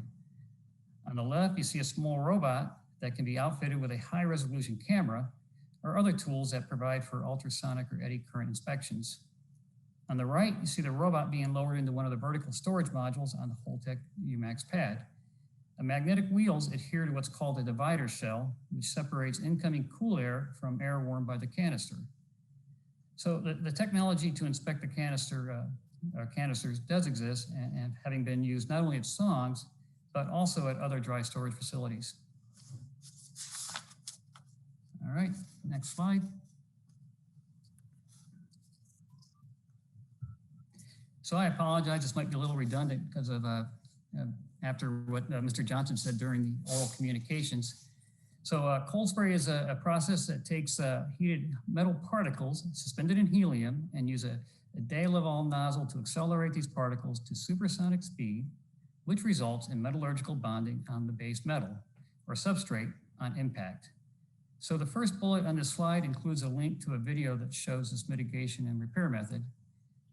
We call it metallic overlay because it isn't really all that cold, but it is cold as compared to conventional welding. And this is important as the temperature is maintained below the sensitization temperature of stainless steel, such that the process doesn't create a heat affected zone. A heat affected zone could potentially create a new risk for initiation of chloride-induced stress corrosion cracking. So instead, metallic overlay creates a surface compressive stress that is highly resistant to cracking. We use a pure nickel material that is very compatible with our 316L stainless steel canisters. And as Manuel mentioned earlier, our metallic overlay mitigation and repair method was reviewed by an independent engineering firm, LPI, working under the direction of the California Coastal Commission. And a link to the staff report is available on the slide. Next slide, please. And so this photo shows the two dry fuel storage systems we have on site, which collectively store 123 canisters of spent fuel. As Manuel mentioned earlier, we monitor sea level rise annually. And last month, we posted our most recent report to the SONGS website. And our sea level rise research has determined that sea level rise is not a threat to the dry storage facility today. And that remains the case out through at least the year 2050. Next slide. So in response to public interest, we have installed a real-time radiation monitoring system for the dry storage facility. And one of the monitors is shown in the photo on this slide. This monitor and others detect the level of radiation on or near the storage pad. And this data is then streamed to 3 agencies, including the California Department of Public Health, Radiologic Health Branch. And the involvement of the Radiologic Health Branch is important because it includes staff who are familiar with radiation and radiation detection fundamentals. So this agency produces monthly reports. A link is provided on the slide. And what you'll see in these reports is that the radiation levels for the dry storage system are just slightly higher than background levels. And this is inside the security perimeter, which is inaccessible to the public. All right, next slide, please. And so during the April 8th meeting, you heard SCE was prevented from demolishing the spent fuel pools because of lawsuits filed by the Samuel Lawrence Foundation. And that's not correct. There is nothing preventing SCE from dismantling the site, including the spent fuel pools. Our NRC license prohibits us from returning nuclear fuel to the spent fuel pools. And the spent fuel pools are no longer being maintained as they would if they were still storing or could be used to store spent fuel. No decommissioning site has had to maintain a spent fuel pool, and that includes 2 retired plants in Northern California. And this slide includes a link to the Federal Register where you can read the NRC's technical basis for concluding a spent fuel pool does not need to be maintained. Now, as we discussed, the metallic overlay process would be the preferred mitigation method to address the prospect of a degraded canister at SONGS. Metallic overlay is just in case, part of what we call defense in depth, and we do not anticipate ever having to use it. So now I'll turn the presentation over to John Dopkin, our Public Information Officer, who will highlight what we know about the seismic conditions in the vicinity of San Onofre. Thank you. Great, thank you, Randall, and thank you, commissioners. Here you see the name of Dr. Neil Driscoll from Scripps. He led the 3-year seismic research project that wrapped up in 2017. The data and methodology behind that research were published in the Journal of Geophysical Research in 2017. The Scripps research found that the seismic risk at SONGS was reduced in large part because a hypothesized oceanside blind thrust fault in vicinity of San Onofre was just not supported. Rather, the geologic structures were found to be consistent with a strike-slip fault, which produce less energy when they rupture. The maximum credible tsunami was found to be less than 10 feet for 2 reasons. One, the local seafloor shows no history of any underwater landslides that might cause a near-field tsunami. And second, the California borderlands, a series of peaks and valleys offshore, would produce a baffling effect that would knock down any far-field tsunami originating somewhere across the Pacific. Finally, I would mention that we designed and built the dry storage facility back when there was a possibility of a blind thrust fault was still in play. And that's why we specified that the facility had to withstand 1.5 Gs of lateral movement. The good news is that without the blind thrust fault, there is even more margin in our seismic design for those storage systems.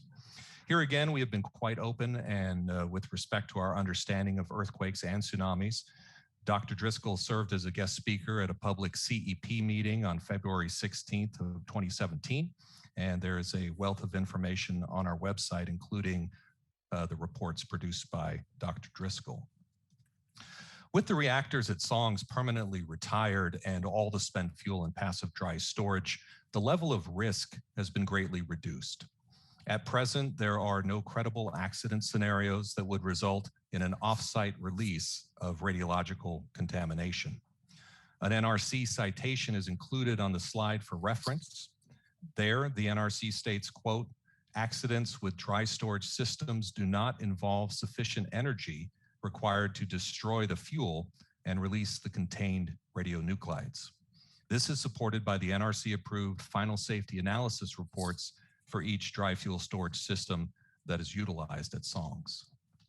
Still, even with the reduced risk, we do maintain a Songs emergency plan, as you heard earlier, that is consistent with NRC regulations. Our emergency plan provides for trained and qualified emergency response personnel who are on site 24/7. Our last drill, in fact, took place in March and involved a seismic scenario and our spent fuel storage installation. We had assistance from Camp Pendleton Fire Department and Tri-City Medical Center in San Diego County. We continue to support our local first responders and will do so until the spent fuel at Songs is relocated off our California coastline. And at this point, I want to hand it back to Manuel, who will address our efforts to do just that. Manuel. Yes, thank you, John. Here on this slide, you see that most of our spent fuel is available for shipping right now, right, in 2021. That is, if there was a facility to send it to. The federal government does need to deliver on a licensed facility, and when available, our spent fuel, it would take years to get that off-site. It is a meticulous process. Here, this slide simply illustrates that the spent fuel is a national challenge. You can see that all commercial plants in the U.S. Store fuel on site. You can ignore the different icons on the screen, but just consider each one of those dots or triangles as a nuclear plant. The point is that 20 of those spots, those sites are retired today, and that number of retired sites is expected to double within the coming years. And with that, all the spent fuel remains stranded at each of these sites, including at Songs, until an offsite facility is made available.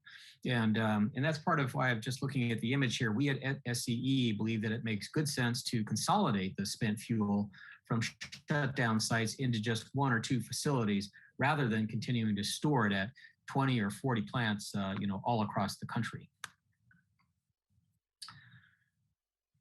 So that's why, given this challenge of getting the spent fuel off the California coastline, we at SCE retained top experts to develop what we called a strategic plan to explore the relocation of spent fuel to an offsite storage facility or a permanent repository. The full 400-page report is available online on songscommunity.com, but I've summarized it here on this slide. And in short, what the strategic plan calls for is restarting the federal spent fuel management program, because at present there is no program, there is no sort of department where people go to work every day in order to solve this challenge. Number two, to pursue federally supported consolidated interim storage, and to do that in tandem with restarting work on a permanent geologic repository. Fourth is importantly pursuing legislative priorities through advocacy. And then fifth is ensuring that we at Songs do our part to make sure that the spent fuel in the site is ready when a offsite facility becomes available. Solving the spent fuel challenge really is considered by most experts we've talked to as largely a social political challenge. Our strategic plan that was about 2 years in the making found that solving the spent fuel challenge needs to be more of a priority in the company, and that requires advocacy. So that's why here, speaking to this slide, together with San Diego County Supervisor Jim Desmond, Orange County Supervisor Lisa Bartlett, our Songs co-owners, San Diego Gas and Electric and the City of Riverside, we collectively formed a new and broad-based coalition this year to advocate for the type of federal action that's required to restart the National Spent Fuel Program and to make an offsite spent fuel facility a reality. So in closing and to speak to moving forward, I would leave you with these 4 ideas. Number one, spent fuel at Songs is stored safely in a system with, according to the NRC, a service life of 100 years or more. And storing spent fuel, as Al Bates mentioned earlier, is our number 1 priority. 2, we have a shared interest with the overwhelming majority in this community that moving the spent fuel to a federally licensed facility away from the coastline is the ideal solution. 3, facts matter, and facts that are based on data, on sound science, and thorough study. And certainly that's what you as commissioners and the community can expect to hear from us at SCE. And then fourth and last, I would just leave you with the concept of, see for yourself. We have provided a number of citations and links to peer-reviewed studies tonight. And further, I would suggest that before you as the commission take action or make any recommendations, that you come visit Songs, take a tour of the facility so that you can put your own eyes on our spent fuel storage systems. So with that, we will pause and answer any questions that you may have as commissioners. Well, thank you very much for that very thorough presentation. I do want to note that the time is now 7:24, and this meeting needs to either end at 7:30 or we need to vote to extend it. Maybe I'll just ask my fellow commissioners to, maybe I'll make a motion to extend until 8 o'clock, so at least we have enough time to deal with this and the next few items we have. Would anybody be willing to second that? I'll second it. All in favor? Aye. Aye. Anybody opposed? Okay, good. So we can keep going till 8. Thank you for allowing us our procedural moments. I would recommend, if the other commissioners are okay with it, that we allow public comment now before any of us ask any questions, just for the sake of, that's generally our procedure, and also just for the sake of time.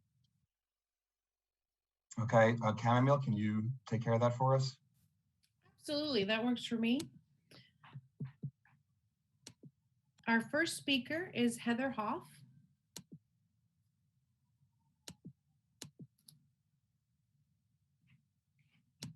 Heather, you have 3 minutes to address the commission, and please begin whenever you're ready. Hello, yes, my name's Heather. I'm not sure if I have video or not. I'd love to see all you all, but I will keep it brief because I understand it's getting late. My 11-year-old's in the other room playing video games instead of having dinner, but I work at Diablo Canyon. I've worked there for 17 years, and I wasn't always a supporter of nuclear. I sent my comments in via email as well, but I just wanted to address the commission here in person and say that you just got a whole lot of facts from all the people over at Southern Cal Edison, and all that's great, but I think, no offense to them, but our industry has always presented information in a way that's kind of scary to everyone else. And I would like to emphasize that, regardless of all the the facts that they showed you, even if you look at it a more emotional side of the argument,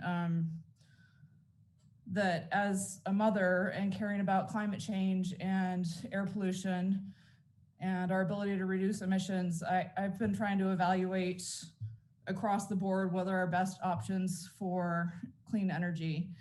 And it took me a long time to come to the conclusion that nuclear supports my environmental values. And now that I have, I've learned a lot more about, it seems like one of the main issues here tonight is used fuel.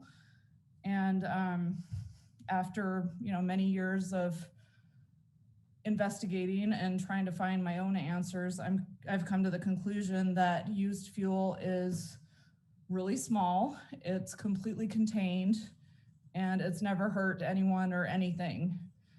And it probably won't in the future. There's very little, likelihood that it could hurt anyone. So with that in mind, I would like to just advocate that the current solutions in place right now for used fuel, I think, are fine. I think it's okay to store the fuel on site as is. I think, I care about climate change, and I think sea levels are rising, and I think at any time in the future we can reevaluate the storage situation and move fuel as needed. And there's also some exciting stuff coming up regarding advanced reactors and designs that can actually use the fuel from our current nuclear plants as fuel for their new reactors. And there's lots of startups actually right here in California that are aiming to do that. So I would just like us to focus as much as possible on creating more clean energy for Californians and focusing on impacts that really matter to the environment. And to me, used fuel at San Onofre is not one of those things that's really a concern. And as I said in my email, I don't want to be dismissive or minimize it because a lot of people are concerned about it. And I used to be very concerned about it. But yeah, I guess that's all of my comments. And I would love to hear from any of the commissioners who want to ask me anything in the future. Thanks. Thank you, Heather Hoff. Our next speaker is Jessica Lutenauer.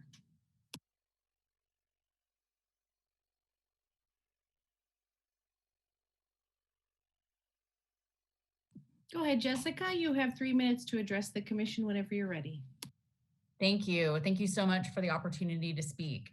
My name is Jessica Lutenauer, and I'm here on behalf of Action for Spent Fuel Solutions Now, the new coalition that was formed in March of this year.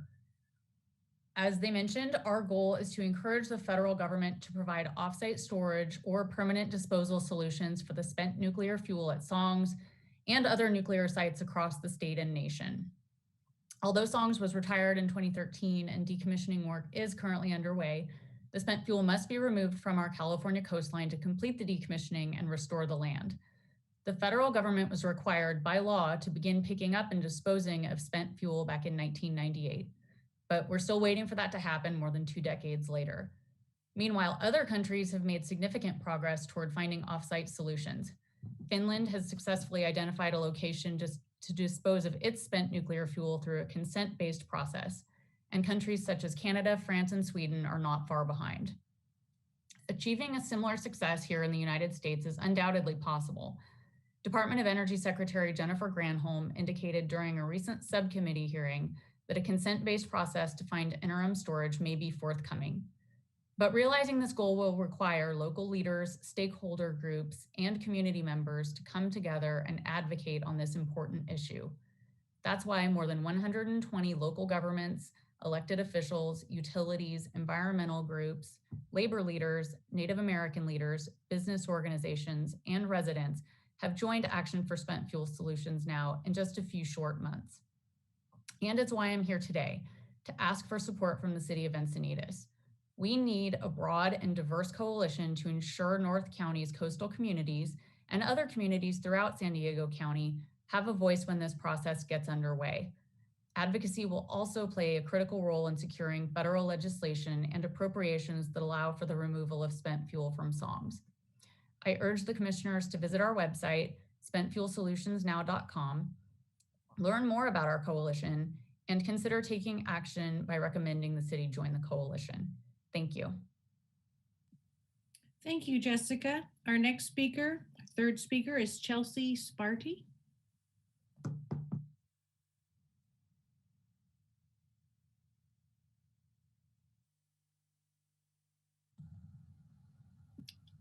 And Chelsea, you have 3 minutes to address the commission. You may begin whenever you're ready. Thank you, Chamomile. My name is Chelsea Sparty. I am a biologist. I'm also a co-author of Representative Mike Levin's task force, and I am the Associate Director of Samuel Lawrence Foundation, part of the group that gave the presentation in April. We know that Edison has a long history in our community, and that history includes serious errors over the years, spanning San Onofre's installation, operation, and decommissioning. The employees that spoke tonight represent their company and Edison's profit goals. What is most important is what they did not say. They did not share with you that they have absolutely no canister replacement plan in the event of a damaged or aged canister. The repair procedure that they proposed is not validated by mainstream science groups like the American Society of Mechanical Engineers.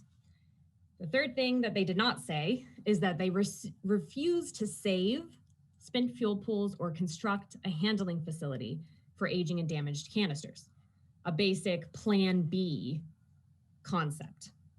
It's common sense. 4, they recently let go of many workers, and executives withheld a large portion of those workers' severance wages. Dishonesty is not a good characteristic, and if Edison can't respect their workers, how can we expect them to enhance safety for our community? 5, whistleblowers and former plant workers have shared that current radioactive waste monitors, the people tasked with responding to issues at the site, are armed security only. They cannot properly identify a radiological issue, and that decision by Edison to cut costs puts the environment and our community at risk. 6, Edison's new spent fuel solutions coalition didn't go through proper San Diego County approval channels, and they attempted to take $100,000 from taxpayer money from both San Diego County and Orange County. This isn't a group you can trust. If Edison truly is as dedicated to safety as they say, why are they leaving the San Onofre site so vulnerable? The simple answer: profit-seeking and a desire to reduce their liability. Edison wants to pass off the radioactive waste canisters to the federal government before Edison has to replace them, the aging or damaged canisters. No indications have been made for a national interim storage or permanent disposal site. Edison cannot say that they focus on safety because their radioactive waste storage lacks redundancy, a core principle of engineering. Commissioners can see through Edison's press relations and bare minimum planning. Thank you, commissioners, for putting the health of our environment first. Our next speaker is Dr. Bart Ziegler.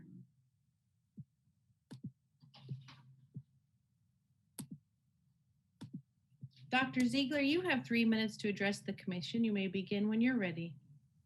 Thank you, Chamomile, and thank you, the commissioners, for giving their time to do such an important task as to Thank you, Dr. Ziegler. Could you speak up just a tiny bit? I hear you, but you're tiny. Your voice is tiny.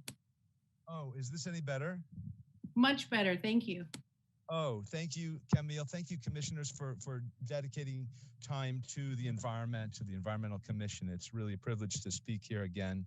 My name is Dr. Bart Ziegler. I'm a toxicologist with a PhD in community environmental medicine, and I co-founded the Samuel Lawrence Foundation about a dozen years ago. I'm currently the president, and I testified with you a while ago that my years of environmental studies have confirmed that radioactive waste at San Onofre poses a serious and long-term risk to people, to our environment, to our economy, and real estate.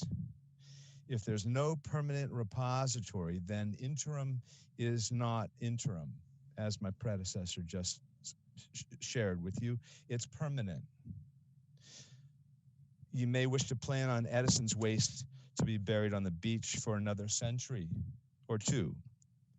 Radioactive waste storage materials are temporary. We must have a way to replace the storage materials. The only current available facility to do so in an emergency are the spent fuel pools, and California Coastal Commission is permitting Edison to destroy them. I don't need to share with you that nuclear radiation is of concern for mothers because of threats to their children. I don't have to share with you that for children, nuclear waste and nuclear radiation is a threat to their future. And I don't have to share with you that the affluent in North County understand that nuclear radiation and nuclear waste is a threat to their pocketbook. So Edison's waste dump can become an environmental catastrophe of unprecedented proportions. I'd like to re-emphasize that people have lost trust in Edison's management because of their consistent pattern of risk denial and lack of transparency.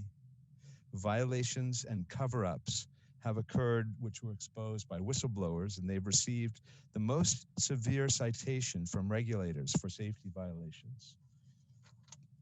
In closing, this is a problem of poor systems design, poor governance, and poor management by an investor-owned utility. Thank you very much, commissioners, and I'm hoping that you can know that the support for the environment is really what we have to count on. Thank you.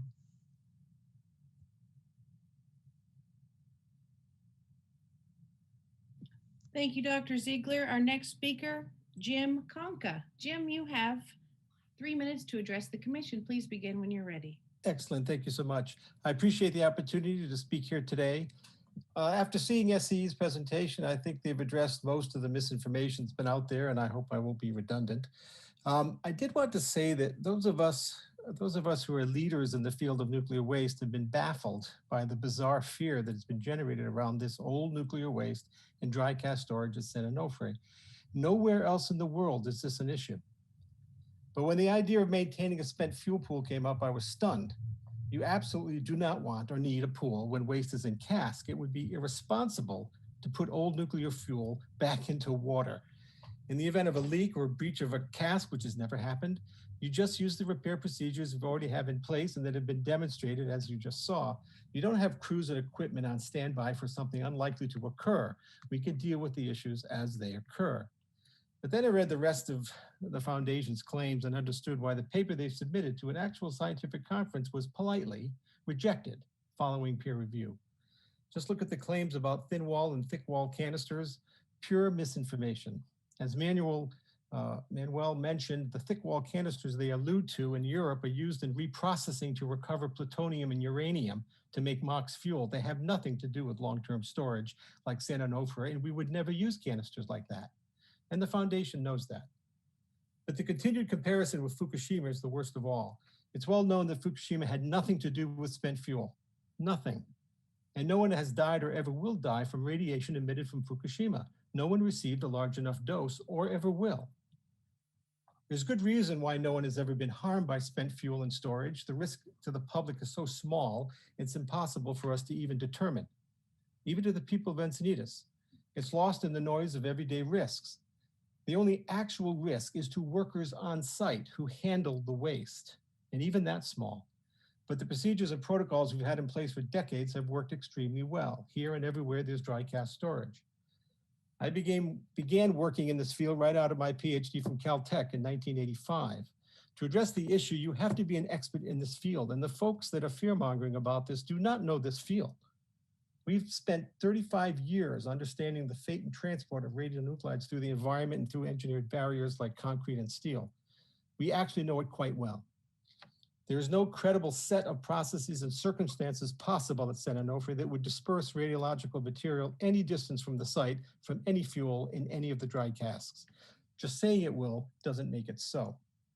What the elected and appointed officials in California should be focusing on is getting the federal government to locate and license a centralized interim storage facility so that this waste can leave the state of California like it's supposed to.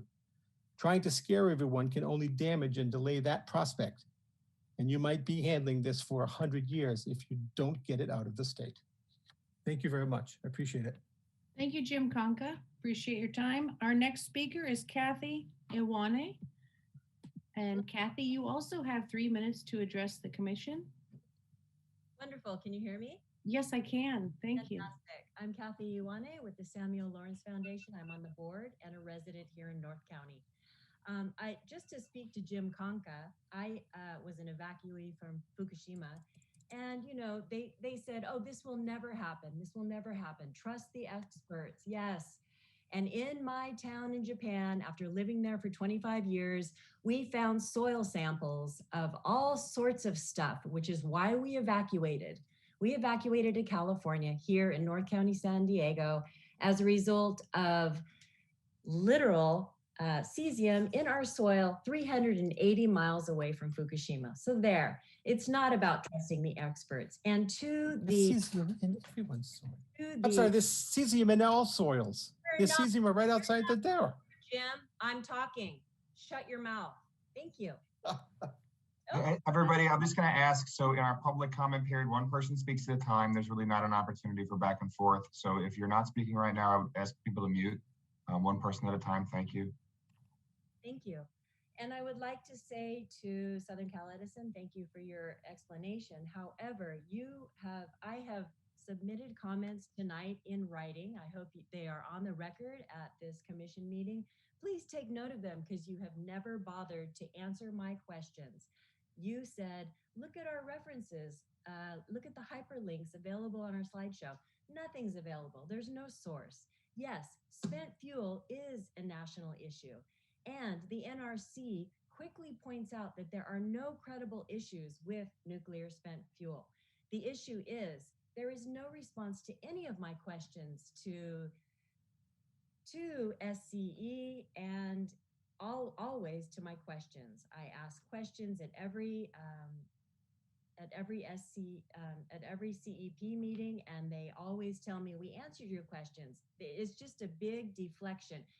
Go to our website, you'll find the information. You'll find our staff report and LPI summary available here. There is nothing. The safety record at San Onofre is the worst in the United States. They almost dropped a 50-ton canister, and the NRC, what do? It's a little slap on the hand of $116,000. At a recent NRC meeting on March 9th, it was revealed in response to an FOIA request on flooding of nuclear power plants. The NRC Division of Risk Analysis was found to have concealed information from the public. It identified that Southern Cal Edison's own flooding analysis stated 73 canisters would be flooded, terminating all long-term cooling, which would result in fuel and canister exceeding design limits. It all comes down to a lack of trust from Edison's focus on bottom line over public safety. A survey taken in March by UCSD and our foundation of 1,000 registered voters in San Diego and Orange counties found that energy companies like Edison suffer from public trust deficit. Surprise, surprise. As fewer than 1 out of every 5 respondents strongly agree or agree that energy companies can be trusted with the storage of radioactive waste. It's no coincidence that a growing chorus of elected and environmental leaders like Dr. Peter Anderson of Sierra Club Nuclear Waste Task Force, the mayors of Del Mar and City of Laguna Woods, and Robert Wallace of Barona Man of Mission Indians support Samuel Lawrence Foundation's lawsuit to protect our coast from 3.6 million pounds of deadly radioactive waste that will be left behind after San Onofre is demolished. This is the issue we are talking about. It will be left behind. Thank you, Kathy Iwane. I'm sorry, your time is up. Thank you. Thank you. Our next speaker is Paul Blanche, and Mr. Blanche has waited a long time to speak, and he's had his hand up. I will give him that opportunity now. Mr. Blanche, you have, hopefully I'm saying your name correctly. You have 3 minutes to address the commission. You may begin when you're ready.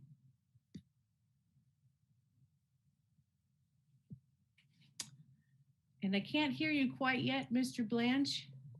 Hi, can you hear me? Yes, I can. You may go ahead now. Thank you. Great. Not only are you late, I'm later. I'm on the East Coast. My name is Paul Blanche. I reside in Connecticut. I have more than 55 years of nuclear experience, similar to some of the people that were speaking for Southern Cal. I'm a registered professional engineer in the state of California, and I've been studying spent fuel for at least the last 30 years, and I've done a lot of pro bono work for the public interest groups in the San Onofre area. And I really appreciate the discussion about carbon, which I think we all agree is the planet's #1 problem. The second biggest problem, in spite of what Jim Conka says, is spent fuel, and what are we going to do with it? We have no solution. I have no solution. I listened to Southern Cal's presentation here, and there were some accurate things they said there, a couple of accurate things. There is no need for iodine 131 or potassium iodine pills. I agree with that statement. And I agree with the history that they presented for unit 1, 2, and 3. But the problem is, throughout their presentations, there were so many half-truths. And then, in addition to the half-truths and non-information, there were a bunch of absolute false statements, and I don't like to use the word lies, but I will use it here. For instance, if anyone, including Jim Conka, has looked at the Department of Energy or Department of Transportation or the Nuclear Regulatory Commission, there are no casts that have been approved. These things have to be opened up and inspected to make sure there's no damage. There are no approved casts. One of the Southern Cal personnel stated that the flooding has been analyzed. It has not been analyzed. The latest analysis was August of 2013, and it said it comes 9 feet over the top of the spent fuel. If that occurs, it is a disaster.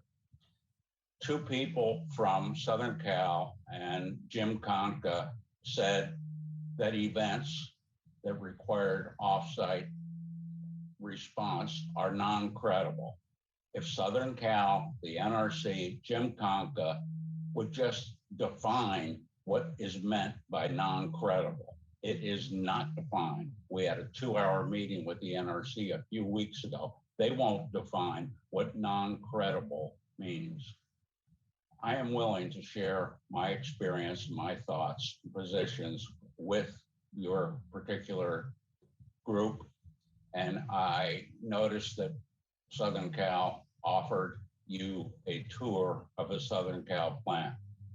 And again, I would like to volunteer on behalf. I will pick up my own expenses to accompany and possibly represent your safety interest in that tour of Southern Cal Edison, but I doubt they would ever let me on site.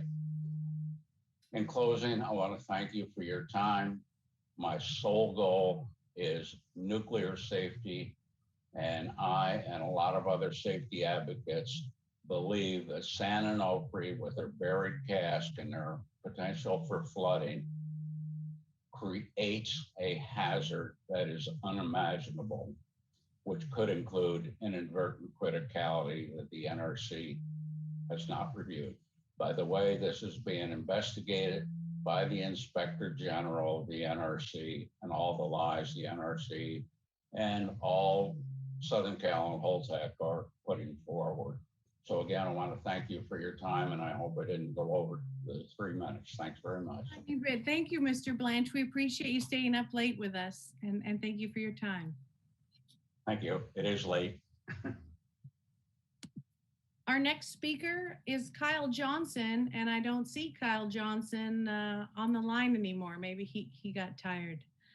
And then our last speaker, our 9th speaker, was Patricia Borschman. And I don't see Patricia Borschman present either. So it looks like this concludes speakers for this item 7B. Thank you. Thank you so much, Camille, and thank you so much to all of our speakers. At this point, I just want to remind everybody that we do not have any action under consideration at this time in the Encinitas Environmental Commission. We've now spent a very considerable amount of time on this. Normally, we would open things up to commissioner questions and comments, but I'd like to ask the other commissioners if anybody feels it might be, because we do have some significant action items on the agenda to get to, and here we are at almost 8 o'clock. If it might make sense to wrap this up here now, having heard and learned a lot, and recognizing that we certainly have the option to bring back any of the people who spoke to us today, including California Edison, to answer more questions or to provide more information. And if we are to consider some sort of an agenda item in the future, certainly there will be very robust and continued opportunity for dialogue, fact-finding, and proposals.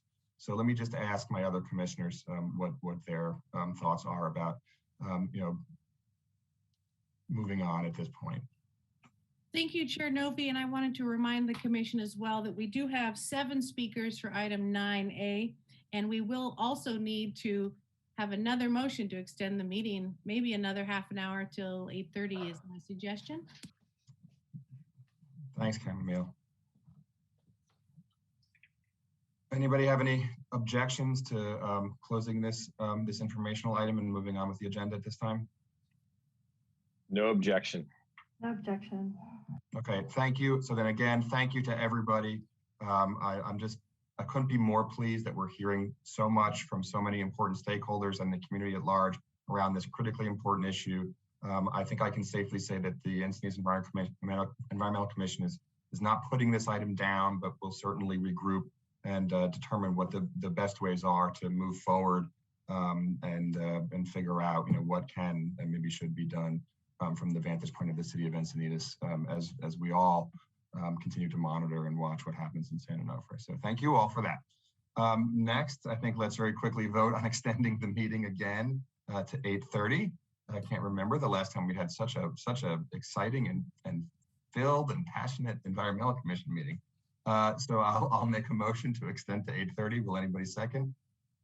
Chair Novi, I just feel like we might need to, can we just say 9? Because if we have, Camille, how many speakers do we have? We have 7 speakers. Let's just go a half hour at a time. It doesn't take long to re-go. I think it's nice to give ourselves a half hour goal, and if we need to extend again, we will. But I'd like to see my kids before they go to sleep at least.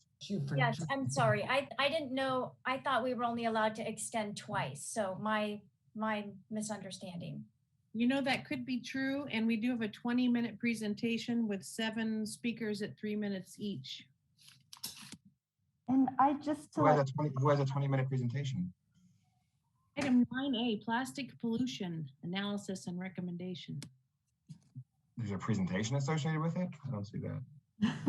And I can't stay until 9. I'm so sorry. I need to get my son to sleep soon too. 8:30 it is. It sounds like we'll wrap it up. All right, let's try to move forward. I mean, we can certainly take the, if we need to extend again, we will, but let's go to 8:30 for now. And we can be in violation of Robert's rules or whatever says you're only allowed to extend twice, but let's try to get it done. Let's try to get it done in a half an hour. And okay, so let's move on here. So we have the Environmental Commission work plan. Eric, is there any way? I second this. Or yeah, I second your motion because I don't think we voted. Oh yeah, thank you. A second. All in favor? I apologize. Aye. Anybody opposed? All right, now we're going to be on the. I'll do my best imitation of the Micro Machines ad guy from way back when, and we'll be going fast. Okay, Eric, can we expedite 8A? I'm going to go through it really slowly so everyone has a chance to absorb it. No, we can move it straight to a vote. I don't need to walk through it. If you just, it is a voting item just because it's kind of an overview. If anybody has any updates that they want to throw in, we can do that, or we can always push the item off to the next meeting. It's at your discretion. But if it's, I think there's only 2 updates in it. So if that's ample for now and it doesn't close the door on updates in the future, you're welcome just to make a motion to vote or whatever your pleasure. No, that's a good idea. So let's just make a motion to vote with the updates that we have. And anybody has the option to provide updates via email to Eric, which can be incorporated and formally voted on at the next meeting. So I'll make that motion to approve the work plan that we have with the two updates that exist. Second. All in favor? Aye. Aye. Anybody opposed? Okay, great. Now we come on to 9A, our last media item of the day. So let's, I guess I'll throw this to those who have really dealt with it. And I'll just say that probably getting the public comment out of the way fast would be good. And I may ask anybody who's got public comment, especially if you're in favor, obviously you have your 3 minutes, but it's perfectly okay to say, I'm in favor of this, thank you very much, and not necessarily use your entire 3 minutes. So with that, let's see, is it, which commissioner between Hansberger, Bisconder, and Kramer would like to take the lead on this? Thank you, Chair Novi, and we are just so pleased to present this agenda report tonight. Before I get started, I just want to thank my fellow commissioners, Kramer and Bisconder, for all their hard work and effort. If we are going to go ahead and present this, we'll do it as fast as we can in the effort of time. Commissioner Bisconder is going to facilitate, and Commissioner Kramer and I are going to take, we're going to present the information. Thank you, Commissioner Hansberger. Yeah, it's my pleasure to facilitate this presentation, which is basically something for you to see tonight, which is based on the agenda report that Commissioner Hansberger ably wrote and that Commissioner Kramer and I contributed to. I'd like to thank Commissioner Hansberger for her leadership on this topic, and I trust that you'll agree at the end of this presentation and after you review the agenda report that she ably put together for us that there are compelling reasons for us to move forward with this. So the topic at hand is plastic pollution, and the agenda report is called The Analysis and Recommendation on the Regulation of Lighter Than Air Balloons. And you'll see some rather disturbing images on this slide and in the slides coming forward that support our recommendation. So Eric, if you would please, next slide, please. So basically, we have a problem that balloons are used in a celebratory fashion quite often, and they are often released into the air, but they all come back down to Earth. And I'm going to ask Commissioner Hansberger to elaborate on that particular scientific fact, since she's our resident science teacher. So we just wanted to point out that this is for helium-filled balloons, and when they're released at celebrations or by accident, people don't really think that what's going to happen to them, but they float up into the atmosphere and they do not disappear. They come back down to Earth and they get caught in trees, end up in our oceans, and are mistaken for food by animals. So helium-filled balloons really have a detrimental effect on our environment, and that's why we put together this agenda report. Oh, next slide, please. So you'll see in the agenda report that the problem, as stated, is that lighter than air balloons, these helium-filled balloons, they pose a safety threat to animals, humans, and the environment. There's 5 specific reasons outlined in the report. And Commissioner Hansberger, could you walk us through each of those reasons? Yeah, so we have a slide on all of these about balloon litter, and it's found at our parks and beaches and oceans and neighborhoods. Balloons will decompose into microplastics. Animals ingest the balloons and they become entangled in the ribbons. Mylar balloons cause power outages and fires, and helium is a finite resource that is needed for scientific endeavors, which we saw tonight. It's needed at San Onofre to store the nuclear spent fuel. Thank you, Commissioner Hansberger. So we're going to go over each of those 5 reasons in more depth, but before we do that, we'd just like to state that our recommendation is going to be to adopt a resolution that bans the sale, use, and release of all lighter than air helium balloons in the city of Encinitas. So please listen going forward with that in mind. So next slide, please. So balloon litter was the first item that we know is an issue. And Commissioner Hansberger, could you walk us through the support for balloon litter? Sure. I was really surprised at the amount of data that is readily available on how balloons negatively impact our environment. We all see that lighter than air balloons are found decomposing in our parks and beaches, oceans, and neighborhoods. Latex and mylar balloons are actually the most common form of floating garbage within 200 miles of our coastlines. Surfrider volunteers recovered 1,375 balloons from local beaches in 2019. And data shows that the number of balloons and balloon pieces found on beaches has tripled in the past 10 years. So our balloon litter has been increasing. We have data, it's on the beaches, it's also within 200 miles. And balloon debris also has been found to have a negative economic impact. Dirty beaches and parks can drive away tourists, and they require additional city funds to keep them clean. So it's not a good situation.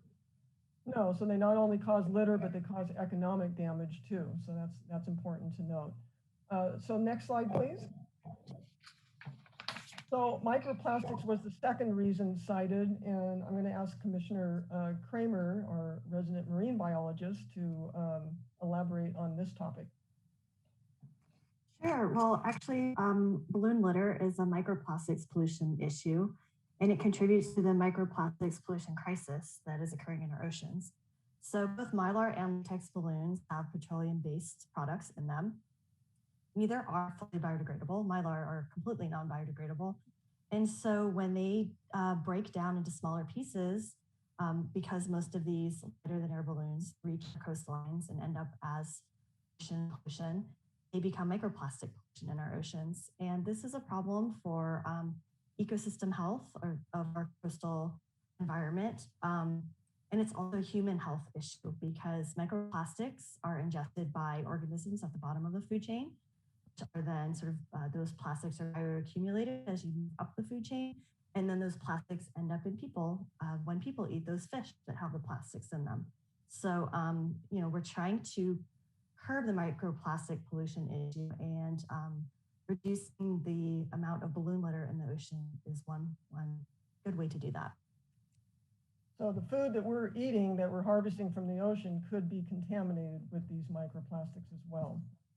So this next slide has some disturbing images, obviously, and it's about how balloons actually kill animals directly. And Commissioner Hansberger, can you elaborate on that, please? Yes, I think this is probably the most upsetting part of balloons for most people, is that balloons can persist in environments for years or centuries, and once they are in the ocean or on land, they are often mistaken as food by many species. The center photos here are showing how balloons, when they get torn up and begin to decompose, resemble jellyfish. And jellyfish is the common food source for a lot of animals in our ocean. So when ingested, the balloon will block the animal's digestive tract. It prevents it from absorbing nutrients, and it causes the animal to slowly starve and die. Additionally, besides just ingesting, the balloon strings are another horrific problem. They entangle the animals, and they're also very deadly. Animals can be entangled and injured, which impacts their ability to eat or move. And Commissioner Kramer, would you like to share some more information about how some of our local species are impacted?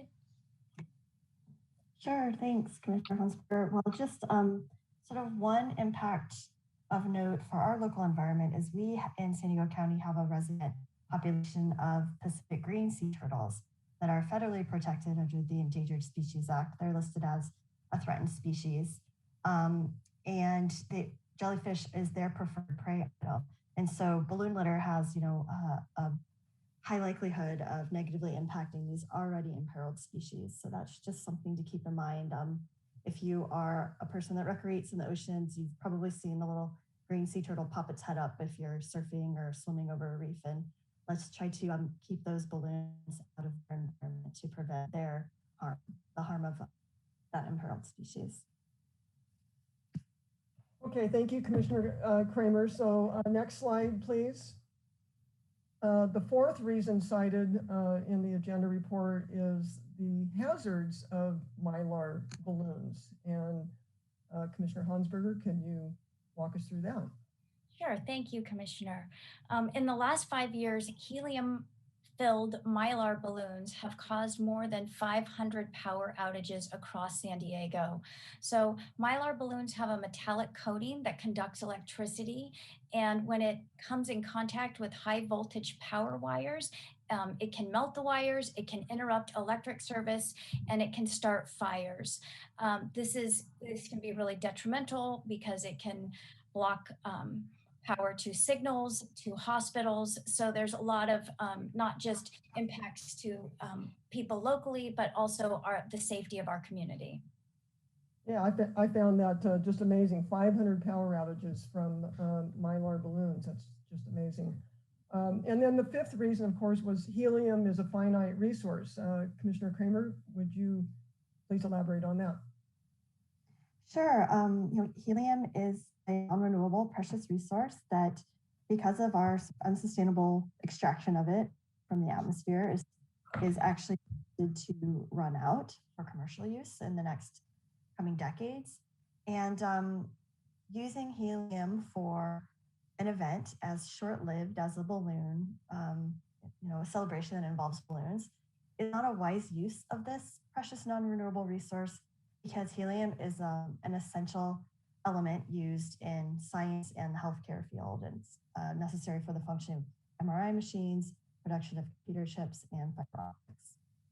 Yeah, so we might find ourselves kicking ourselves years later down the road for using our precious helium in balloons that, as we will see in the next slide, that, there are other ways to celebrate. And we know that we have retailers here in the city that would be affected by such a ban, and some great informal data was collected.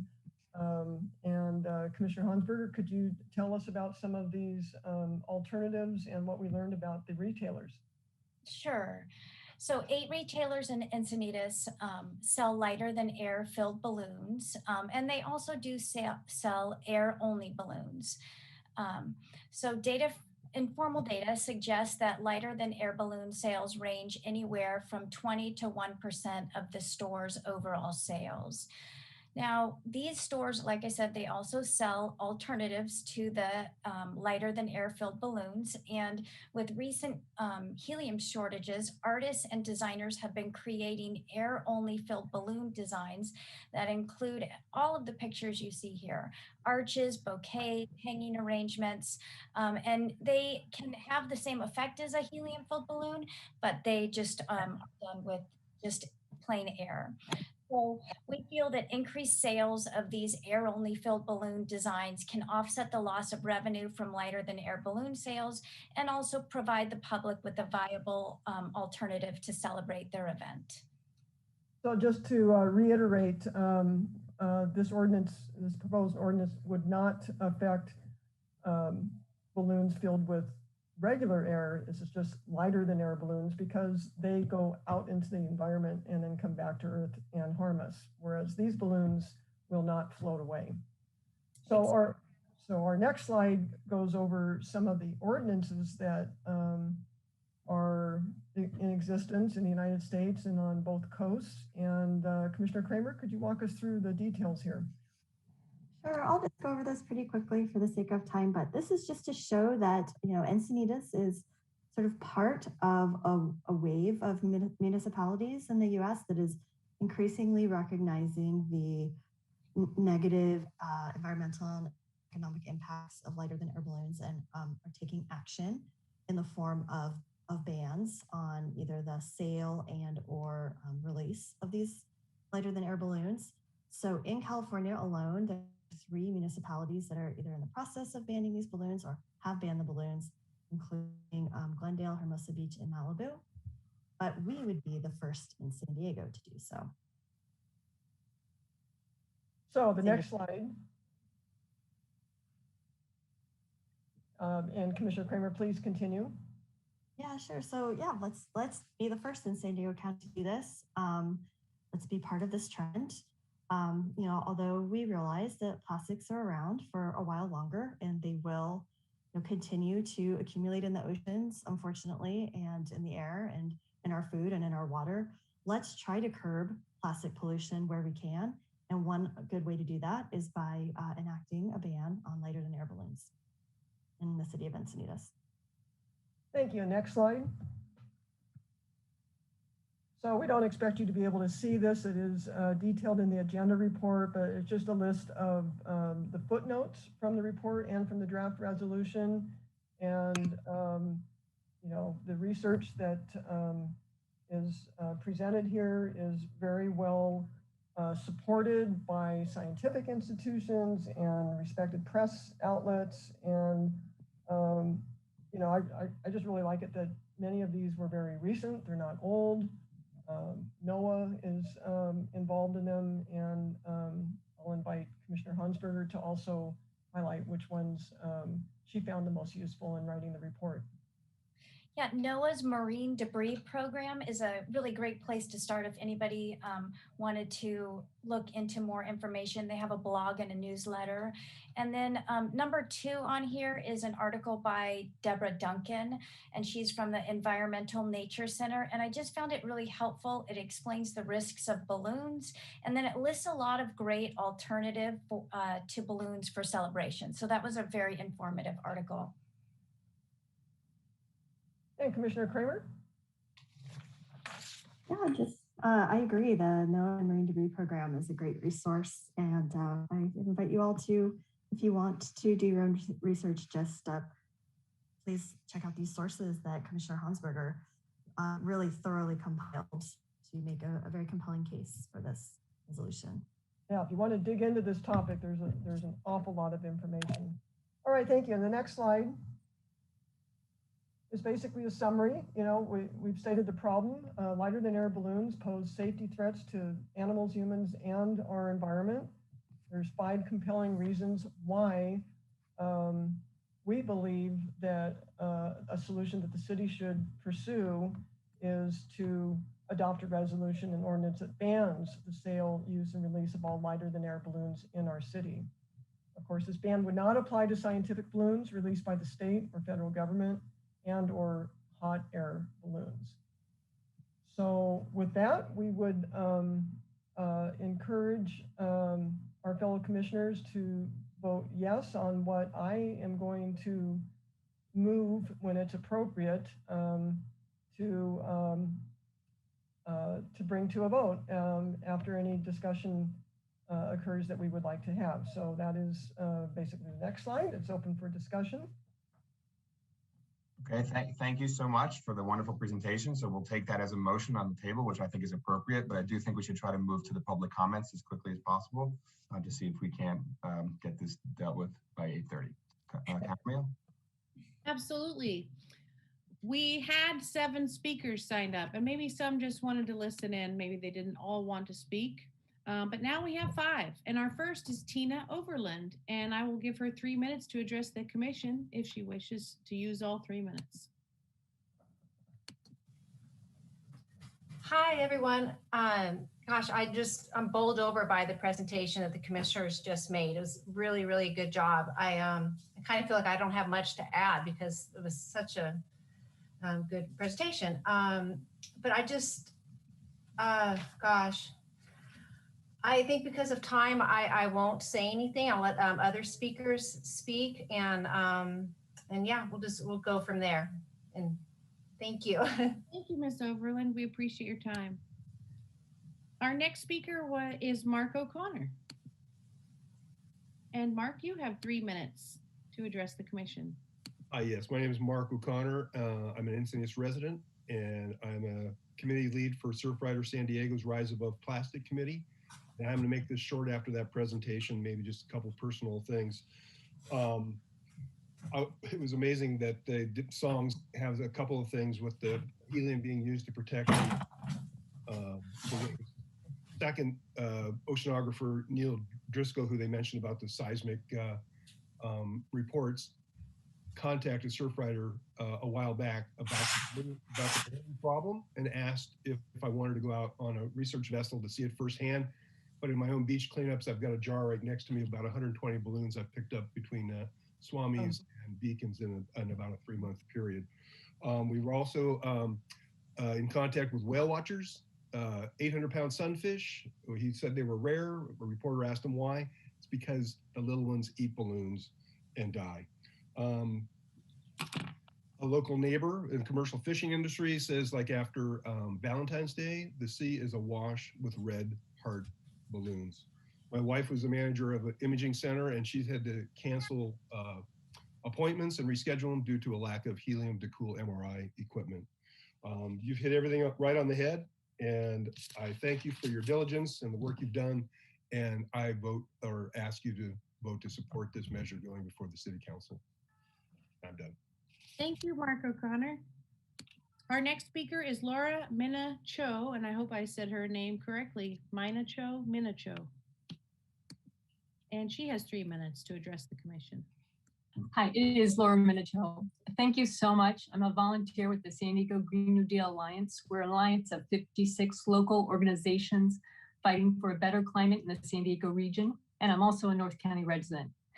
Please approve item 9A and recommend to the City Council to adopt a resolution and ordinance that bans the sale, use, and release of all lighter than air balloons in Encinitas. And thank you so much, Commissioners Hansberger, Visconner, and Kramer for introducing this item to the meeting agenda. Balloon debris is human-made, wholly preventable, and as NOAA points out, this is actually a national problem. I know other speakers and the commissioners have already talked about the balloons that have been collected by Surfrider to our local beaches, that 1,375 balloon number, and also the damage to marine wildlife. I just want to supplement briefly by talking about data from NOAA in terms of a 5-year study that they did in Virginia with 4,916 pieces of balloon litter that were found in Virginia, with 3,000 of those pieces on Virginia beaches. You might ask, why am I talking about Virginia? Well, the reason is it's maybe a little bit easier to wrap your head around this data, because they basically found about 40 balloons per mile of beach in these remote islands off of Virginia's eastern shore. So you have to think 40 balloons a mile in a state that has far less population than California. And that's 40 balloons a mile damaging our wildlife. We don't have to wait 5 years to do a study to know the effects, because the impact is already here. Please approve item 9A and keep Encinitas known as the regional environmental leader, because it could be 40 balloons a mile if you don't. Thank you. Thank you, Laura Minicho. Our next speaker is Mike Hansberg. Mike Hansberg, you have 3 minutes to address the commission. Thank you so much. Good evening, commissioners, and thank you for making time to address item 9A to ban the sale, use, and release of lighter than air balloons in Encinitas.